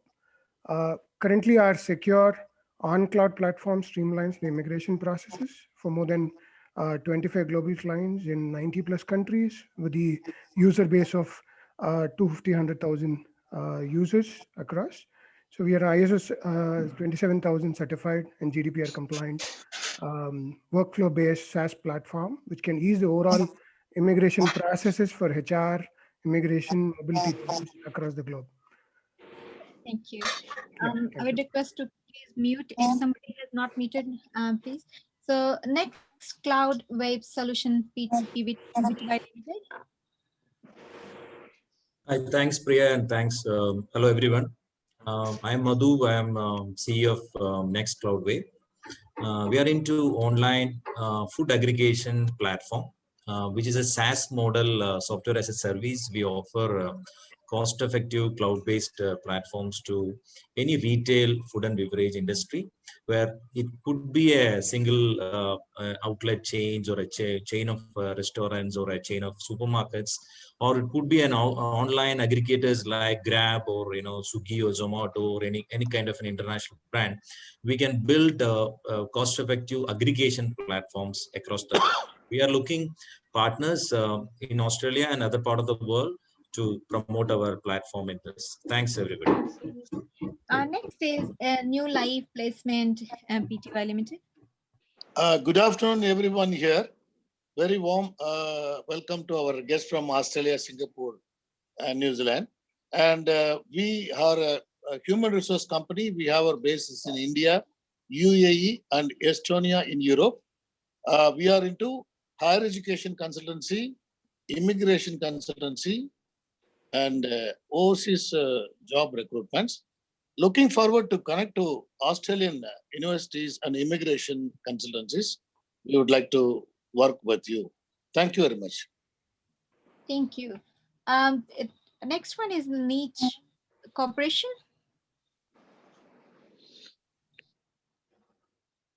Niche Corporation. Okay, hi. Thanks, Priya.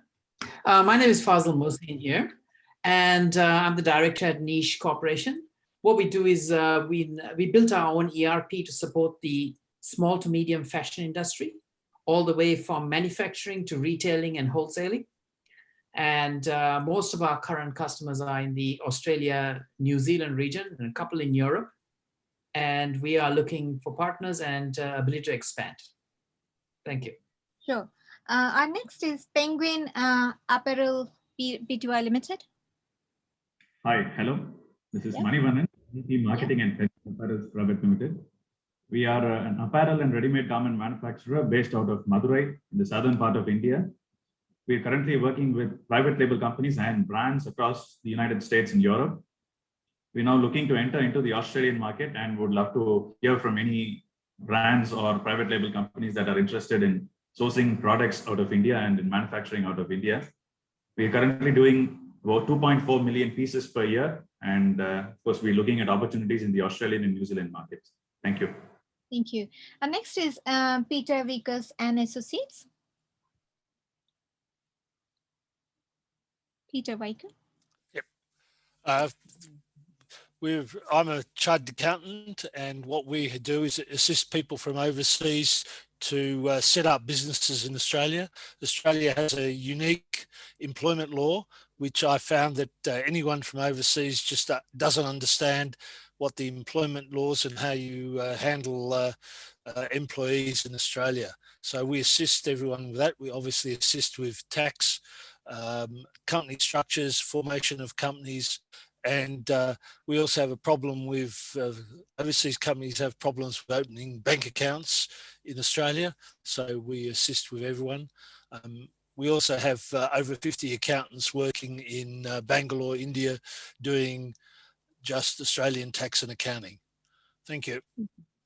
Thank you, Peter. Next one is Pinnacle Infotech Solutions. Pinnacle.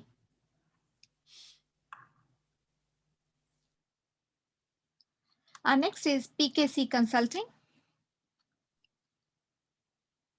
Hello, everyone. Am I audible? Yep.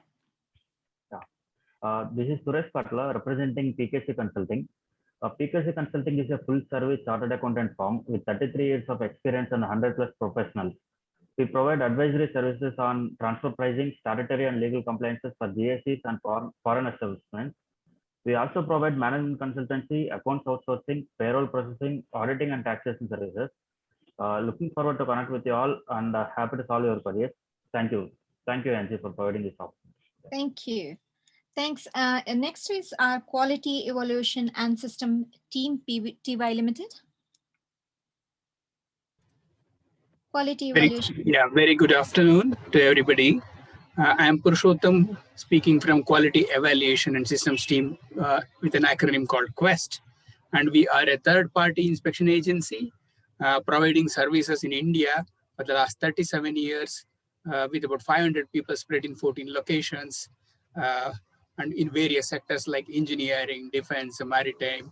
So whatever is the sector you need a services on the third-party inspection, we are there here to support the people.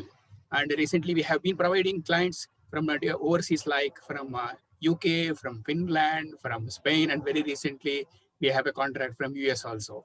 So I am looking forward to people from Australia, Singapore, New Zealand. Yes, if you need any services on the quality front in India, we are there here to serve you. Please do contact. Thank you, ANZ, for the opportunity. Thank you so much.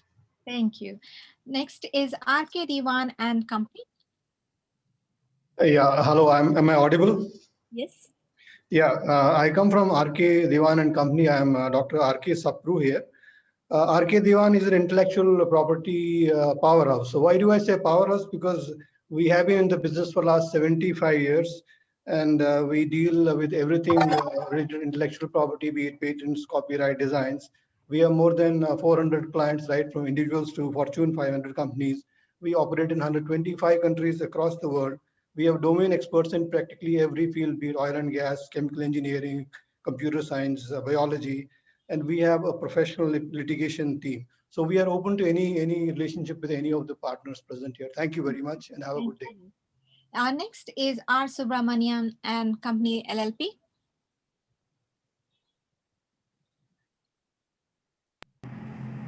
Greetings, this is R. Subramaniam, Chartered Accountant, founder of R. Subramaniam Company LLP, having around 200 supportive resources with us with offices in major cities in India.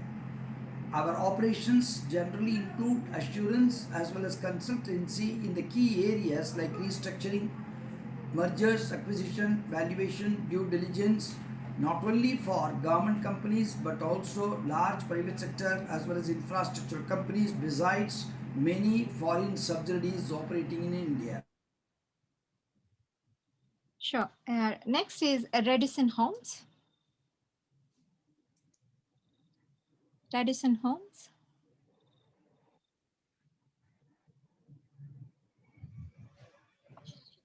Hi, can anyone hear me? Yep. Thank you. Hi, this is Melvin from Radisson Homes, and I'm in Australia. We're a building company, but we also do a lot of, developments and projects for high-end investors overseas, and we support them in providing them projects developments with good returns. And we assist them also through our migration partners in terms of migration, because a lot of the overseas investors predominantly look at investment opportunities to get migration. So we do have migration partners who we work with along with that. And I also have another opportunity which I'm talking to at the moment with some of my overseas people. And that is for in regards to, give me a second. That's here. Sorry, we have to move on. It's 30 seconds. Yeah, we are also assisting also now in giving also international trade finance also. So if anybody's interested in international trade finance, we assist them at no interest. Thank you. Thank you. Thank you very much. Next one is Ray Business Technologies.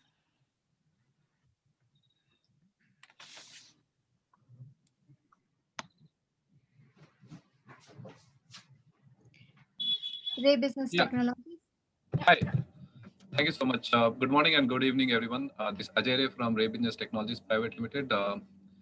We are a 11-year young IT solutions company based out of Melbourne now. And we have been working in Melbourne for over 8 years now. And we have significant successes there. We are a CMMI level 3 company and providing IT solutions in the area of ERP, CRM, CMS, and in one of the CMS called Kentico, we have the largest team in the world. And we look forward to hear from you. We also looking forward to have partnership in the Melbourne. So please contact me if you have the interest to set up in Melbourne. Thank you so much. Thank you so much. And now we will move to our next speaker, Ms. Swati Rawat. She's Associate AGB and Partner Melbourne. Swati Rawat is qualified corporate lawyer and currently work with the AGB at Partner, Bangalore, India. She completed her law from ILS Law College, Pune. Swati Rawat also has completed Executive Postgraduate Management Program from the Indian Institute of Management, Ahmedabad. Swati has also worked earlier with the Wellspun Group. She advised a number of Indians and multinational clients on various high-value infrastructure projects, right from the policy, tendering, due diligence, transactionals work, and regulatory advisory work. Some of her key clients include National Investment and Infrastructure Fund, SoftBank Energy, FIH, Mauritius Investment Pty Limited, and Wheaton Precision Metal Corporation. So today, let me invite Ms. Swati Rawat from Associate AGB and Partner Melbourne. Hi, thank you, Priya. I hope I'm audible. Yes. Yeah. So I work with Prashant as an associate, at AZB and Partners, and I'll be giving a short presentation on, ease of doing business in India.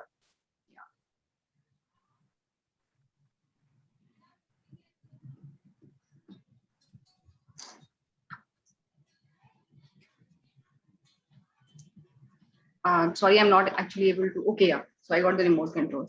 So India and Australia, for a very long period of time have viewed each other as, potential business partners. The kind of initiatives that have been taken by both these countries are a testament to this fact. So the entire world in year 2020 had witnessed an unprecedented crisis where the coronavirus pandemic had adversely impacted a lot of nations in terms of trade and commerce. India also is one of the countries that was hit hard by the pandemic. However, nevertheless, India's effort to kind of, boost and continue trade with Australia did not stop.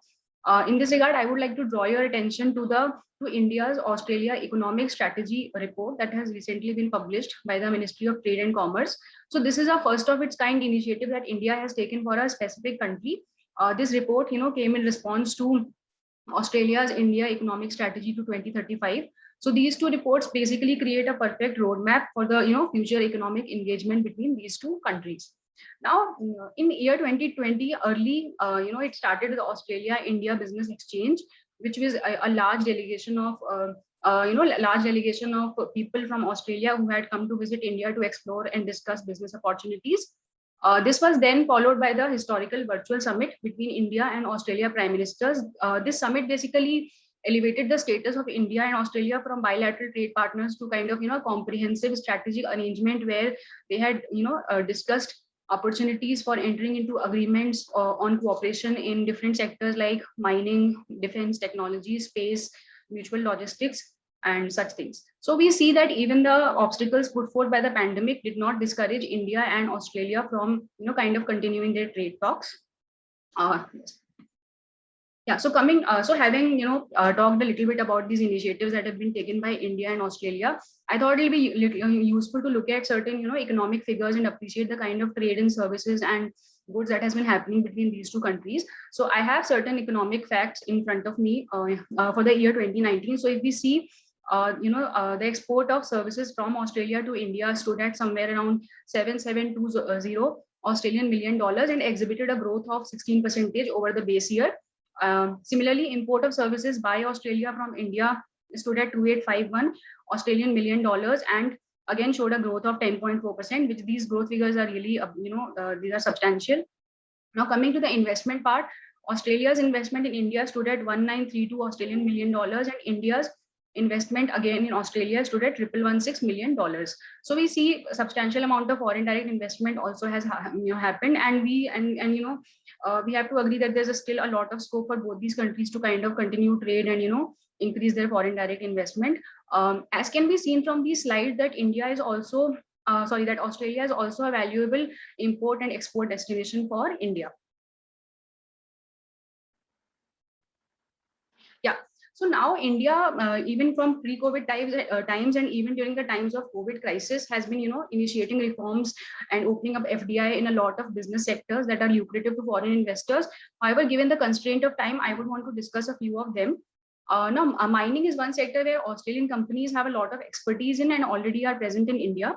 So this sector has been opened up, for 100% FDI under the automatic route in mining and exploration of metal and non-metal ores. The government allows 100% FDI under the government route in mineral separation of titanium bearing minerals. So this is the FDI part where a lot of relaxation has been brought in. However, India has also recently liberalized the mining regulatory regime where now the coal mining sector has been opened up for private participants. Initially only government companies could obtain mining licenses, and now this has been opened up for private companies so that they can also leverage their expertise in this sector. Also, end use restrictions have been removed. So that means, companies that do not have any prior mining experience and are not engaged in specified end use, end use sectors can also kind of, place bids and participate in the coal mining auctions. So which again increases the opportunities for both India and Australia to kind of explore opportunities in this sector. Again, so other than the mining, railways and renewable energy, again, two sectors where Australian companies are known for their expertise in. So India again opens up 100% FDI in both these sectors. And so if there's a lot of opportunities for Australian companies to kind of come in these sectors and, exploit and explore the vast gamut of opportunities that India presents when it is on a path to development. Yeah. So one sector where, recently and over a period of time, the Indian government, other than opening up 100% FDI, has taken a lot of initiatives to kind of, make it mutually beneficial and lucrative for foreign investors is the education sector. A lot has been happening on the education front between India and Australia already. India in its new education policy has, given a lot of importance to increasing efficient collaboration between Indian and foreign educational institutions. To kind of help this initiative, they also are planning to put in place a legislative framework which should ease the entry of such institutions and their functioning within India. Yeah. So before discussing briefly a certain ease of doing business initiatives that have been undertaken by the government of India, I thought it will be useful to look at and talk about certain socio-cultural considerations that could really become relevant when it comes to Australian companies, and for that matter, any foreign company doing business with people in India on the ground. So Now, actually, India being a very diverse country, and with it has a very large population which is diverse in nature. There's not much uniformity. It has a unique culture of its own, which is deeply rooted in large parts of its population. And this culture does get exhibited, while in working styles of people. So people in India, I mean, they kind of follow a high context culture. They need a lot of background. They want to indulge, they believe in establishing relationships. They want to indulge in some indirect non-verbal communication to be able to talk about business, and which may not always be the case in other cultures where people could be very direct when they talk. So knowledge of these considerations could, I believe, help people when they want to communicate and negotiate. Also, again, the same reason, a very diverse population and a very large country divided into many states. There are several languages spoken within the country. Even within a certain state, there are some, from cities to city, dialects and accents of language change. So sometimes what happens is that in government office, or if sometimes even in private office, people use the local language more often than English. So it could be advisable that if foreign investors or foreign people are kind of negotiating, then they are accompanied by somebody who understands the local language to be again able to communicate better. One more thing to keep in mind is that India being a federal structure, both center and the state are empowered to make laws on certain subjects, and taxation and employment are two such areas. So people have been, companies in India and outside India have been facing issues on that front. So businesses should be careful when they are, kind of executing transactions, that they are being mindful of the requirements both at the center and the state while doing business in India. So last but not the least, India also again suffers from certain legacy issues in terms of there is certain amount of status consciousness or bureaucratic culture prevalent in some organizations, in government organizations mainly, and sometimes in private offices as well. So people kind of attach importance to the manner in which they are approached, and sometimes their expectation is that if they are in a very high position, then there's a certain way that things are communicated to them. People belonging to certain posts only approach them. So these things might not be so prevalent in other cultures, and it could be useful that these things are kept in mind while discussing business opportunities. So again, I would say that these issues, these socio-cultural issues might not seem very relevant when at the surface level, but they do become important when it actually comes to doing business on the ground. Swati, one is it, please? Sorry? Time is up, please. Close it. I just need one more minute, I think, not more than that. Yeah, sure. Yeah. So basically now, while India has been, taking a lot of initiatives, given the constraint of time, again, I just want to speak about 3 of them which have been in the news. So one is now company registration process. So companies in India and outside India have faced a lot of issue on this front, and they've been complaints that the process is really cumbersome and it takes a lot of time. So the Ministry of Corporate Affairs has basically come out with with steps in this regard. They have established the Central Registration Center, which is kind of armed with the task of it has to speed up incorporation process. Now what's happening is that the incorporation process has to get completed either on the same day or within the next day of payment confirmation. One very important development that is taking place in this regard is that they have launched a web form which is called the Spice Plus form. So this form basically provides both the company name reservation service, and also it provides services from 3 departments of the government of India, that is Ministry of Corporate Affairs, your Ministry of Labor, and your Ministry of Department of Revenue. So basically that means is that when you are applying under this form, other than getting the name and incorporation, you get the PAN, you get the TAN, you get the registrations with employee Provident Fund Organization, Employee State Insurance Corporation, and your GSTN number as well. So again, so these services, when earlier were used to be available from different departments, are now all available under one umbrella. So that helps. One more initiative that has been taken place by the government of India, and it is being talked about a lot everywhere, is the codification of labor laws. Again, this regime was very complex. Companies used to face an issue in complying. So the labor law has been codified. 29 central laws have been subsumed under one code. The effort definitely is to make labor compliance regime easy, help out the foreign investors as well as the companies in India. And sorry for taking so much time, but the last one, and the one move which is being appreciated and talked about, it's all over in the news, is the introduction of the PLI scheme. So this scheme basically has been introduced by the government of India to strengthen the manufacturing capabilities, make India a critical part of the global supply chain, increase exports, and again help the foreign companies to do business in India. This scheme was earlier open to a few of the sectors, but now it has been kind of expanded to include a lot of sectors. The major emphasis is to help the MSMEs, which are capital intensive sectors, and help them achieve economies of scale and do business. And so with this, I ended the presentation. Sorry for taking that extra time, and I'll be happy to take any questions. Thanks, sis. So you guys can drop your question on the chat and she will answer personally. We will move on to our next delegate introduction for 30 seconds. And it will be, first one, I would like to invite Reach for Training. Reach for Training.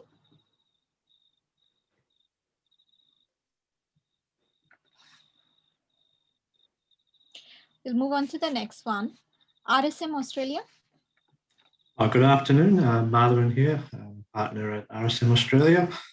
We specialise in audit, tax and consulting. We're one of the largest firms in the world and we have a large network base that we're fortunate to have as a result of our size. And so we're happy to connect people and we also have offices in Dubai, Singapore, Australia and India. We're well known for partnering with our clients in resolving issues that are facing you both locally and internationally. So happy to connect with people. So thank you to the Chamber for organising today's meet. Thank you. Next is SHRM Biotechnologies Pty Limited. Hi, am I audible and visible? Yes. Okay, so hi, this is Shreshi from SHRM Biotechnologies Private Limited in India. We are a leading biotech company in Eastern India with high-tech laboratory inclusive of wet and dry lab facilities, offering training, skill development, and research facilities in India.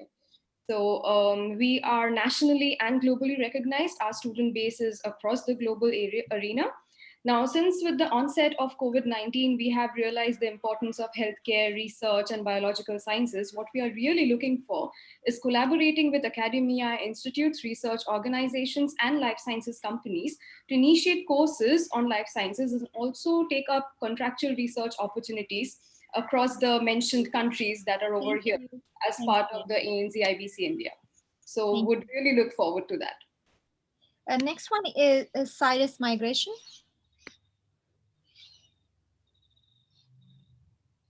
Cyrus Migration. SMEC India Pty Limited. Hi, my name is Arushi. I am from SMEC India.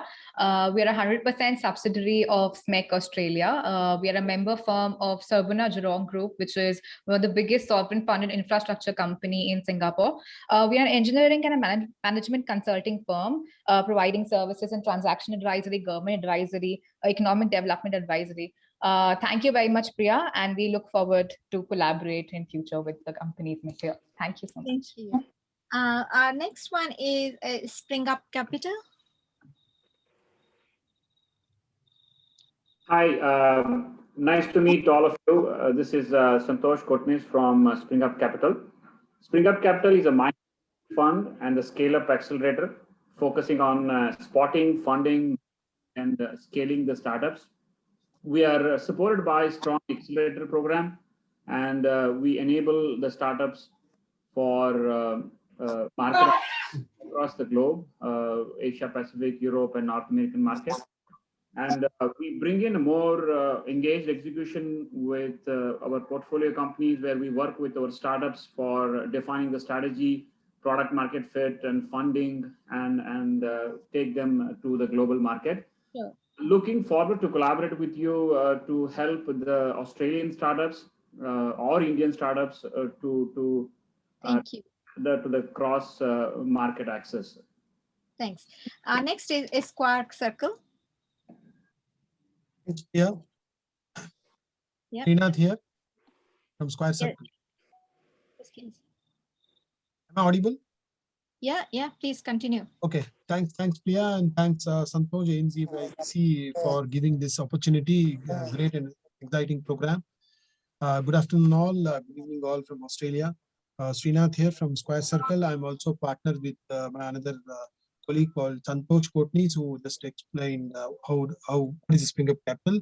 Square Circle, we are deeply into mentoring and running accelerator programs. We have a group of deep expertise on mentoring programs and executing accelerator programs. Even on the funding side, we do a lot of deep consulting in both in India and outside market. And we have people actually been working very deeply on open innovation side of accelerator programs and funding and consulting also. Thanks to all of you. Thanks, Santosh, for giving opportunity. Have a nice day. Thanks. Thank you. Snovik Associates, Daniela.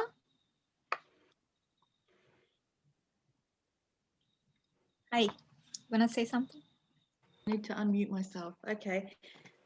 Again, thanks for today's opportunity for the presentation. I think I've spoken in detail about my business. I will just say I am looking to connect with people from Dubai in particular if there's someone that's interested in networking. Thank you. Thank you. And our next is SWA Water Australia Pty Limited. Good afternoon, everyone. My name is John Myers, SWA Water. We're based in Sydney. We're an engineering company specialising in industrial wastewater treatment. We have our plant equipment operating in about 20 countries, including India and Middle East, UAE.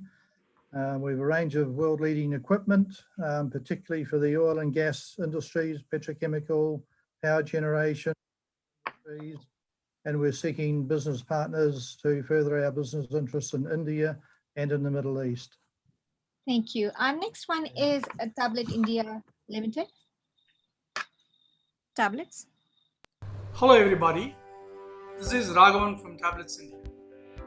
Tablets India is a pharma and nutraceutical company pioneering in the manufacturing and marketing of probiotics and amino acid formulations. We have long-standing collaborations and licensing partners with Japanese, European and American companies for manufacturing and marketing novel products. With a pan-India sales force of 1,500, we are amongst the top 3 ranked in probiotics and nutraceuticals market.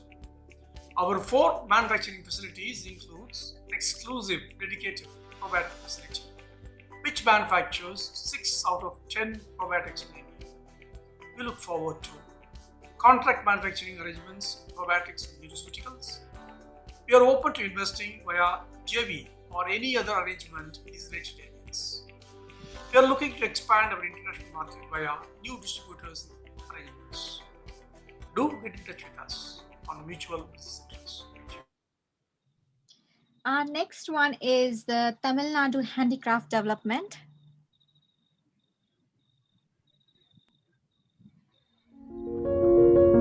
Homewear is the Tamil Nadu government organization involved in promoting and marketing of handicrafts that are traditional and trendy. We have exquisite collection of artifacts ranging from 20 rupees to 50 lakhs that can be used in the office and home. Only the work of a poet or an artisan can symbolize beauty and harmony. Our artifact can ease your stress and enhance the beauty and serenity of the entire atmosphere. I request the esteemed audience to use our products and promote handicrafts and the life of artisans and maintain our rich heritage. Our next is Titanium Equipment and Manufacturing Company Limited. Hello. Hi all. Good morning and good afternoon to everyone. We are from Titanium Equipment. Hello. I'm audible? Yeah, I am representing from Titanium Equipment and Manufacturing Company Limited. We are basically in 40 years of experience in heat exchangers and process equipment manufacturers for oil and gas industries. We are moreover than introducer for an exotic metallurgy, welding and process equipment manufacturers in India. We are looking for an abroad and Austrian-based industries for future cooperation and for business extension. Thank you. Our next is TTK Services Private Limited. Hi, this is Vishnu representing TTK Services, headquartered from Bangalore. We offer immigration services to top Indian and global companies for the last 15 years for both India, inbound and outbound. So an end-to-end immigration services includes work permit filing, consular visa processing, documentation, attestations, apostille through our in-house team across Pan-India, covering 28 states and 4 union territories. Looking forward to collaborate as a strategic immigration partner, offering end-to-end services backed with technology in a compliant way. Thank you. Thank you. Our next one is USAP Enterprises. Usha Enterprises.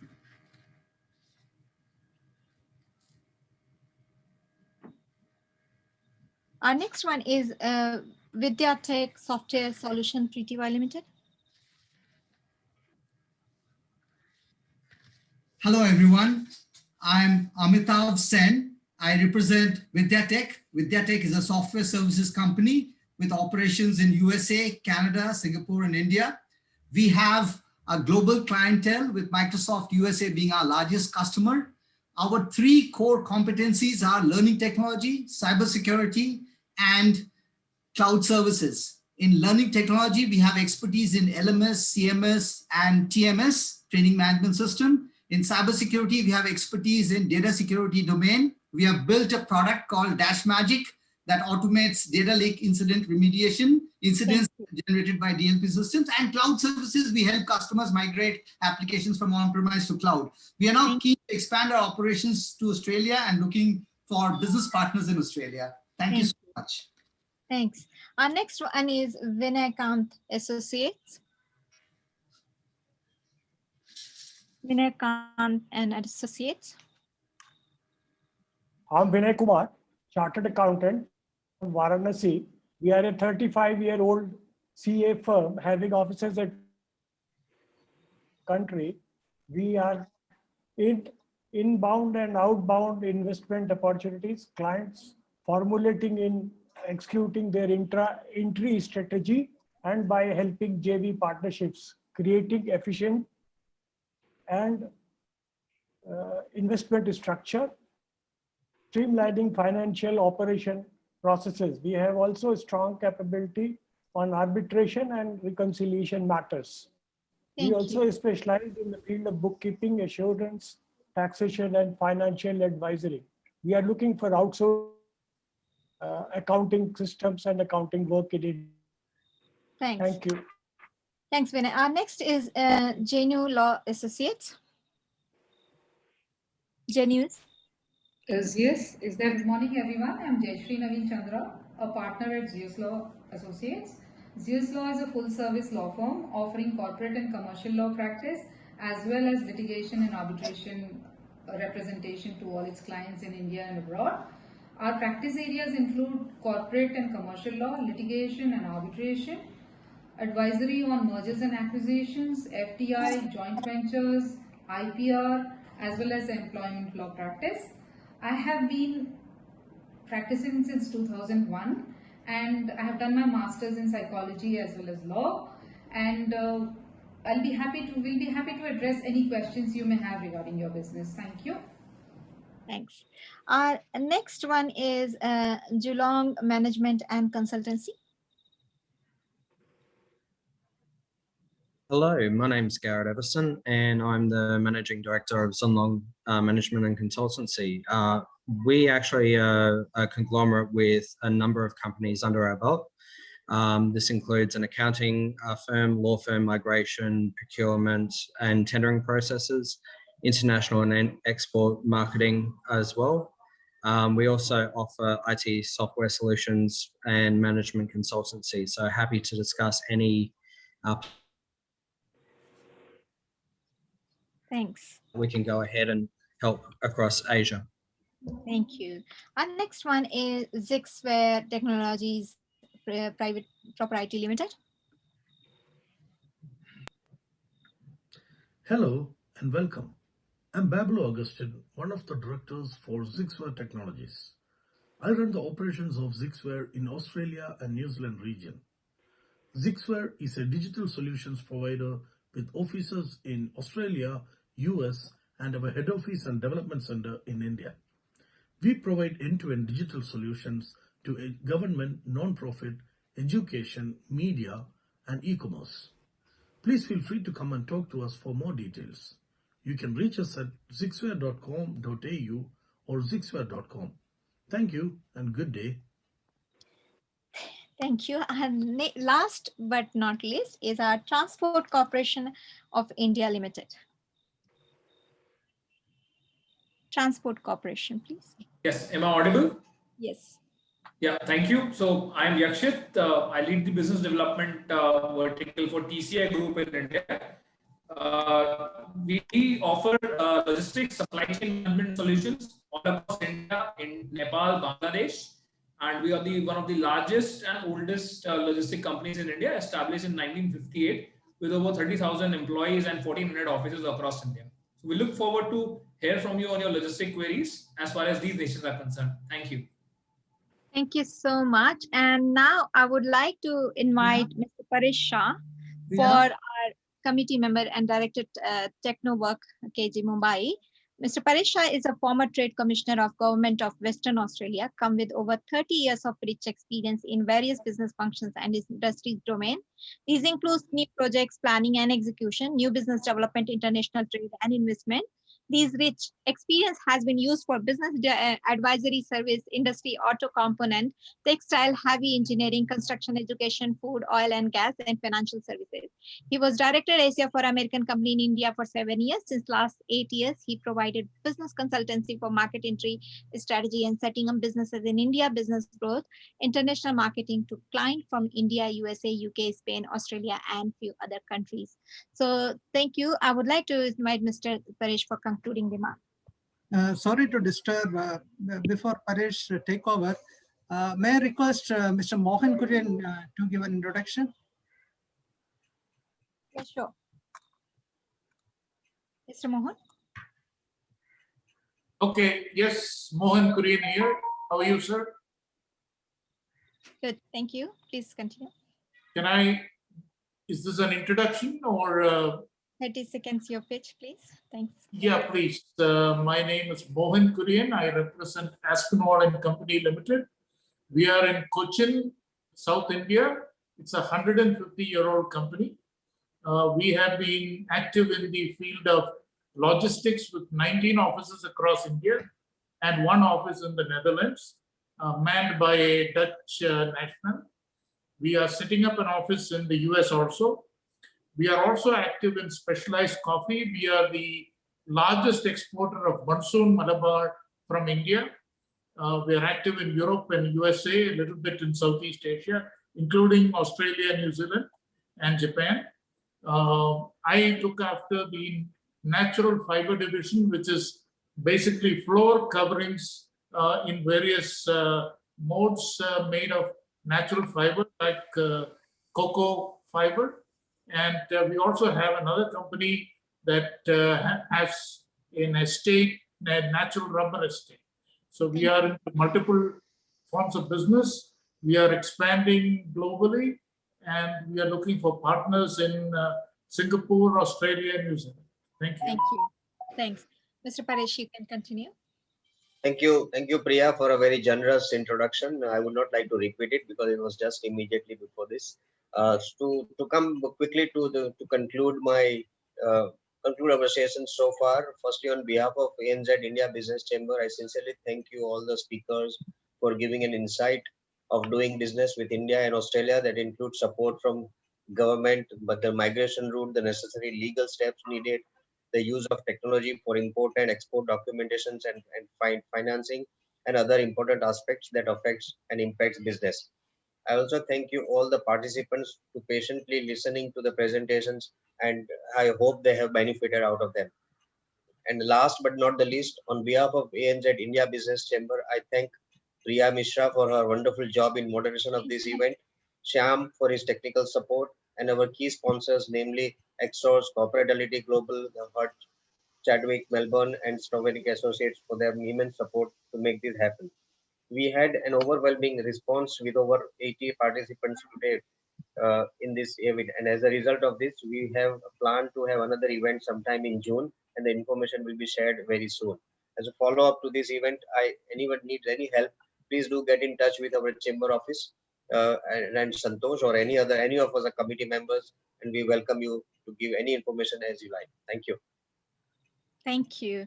And thank you, everyone, participants. Thank you for joining in today. It was an interesting journey, and thanks for being part of this initiative. And we will be looking forward to see you in future. And if you are interested to joining in our chamber, please reach out to any one of us, whomsoever you know from the board member or committee member or any members from the ANZ chamber. We would be happy to reach out and help you in whatever questions, or if you are interested in membership, we'll be more than welcome. Thank you. Okay. Thanks. Bye for now. We are closing down. Thanks for having your questions with us. Thank you. Thanks, Santosh. Thanks, Priya. Thanks to all. Thank you, everybody. Thank you, everyone. Great session, Santosh, Priya. Thank you. Thanks.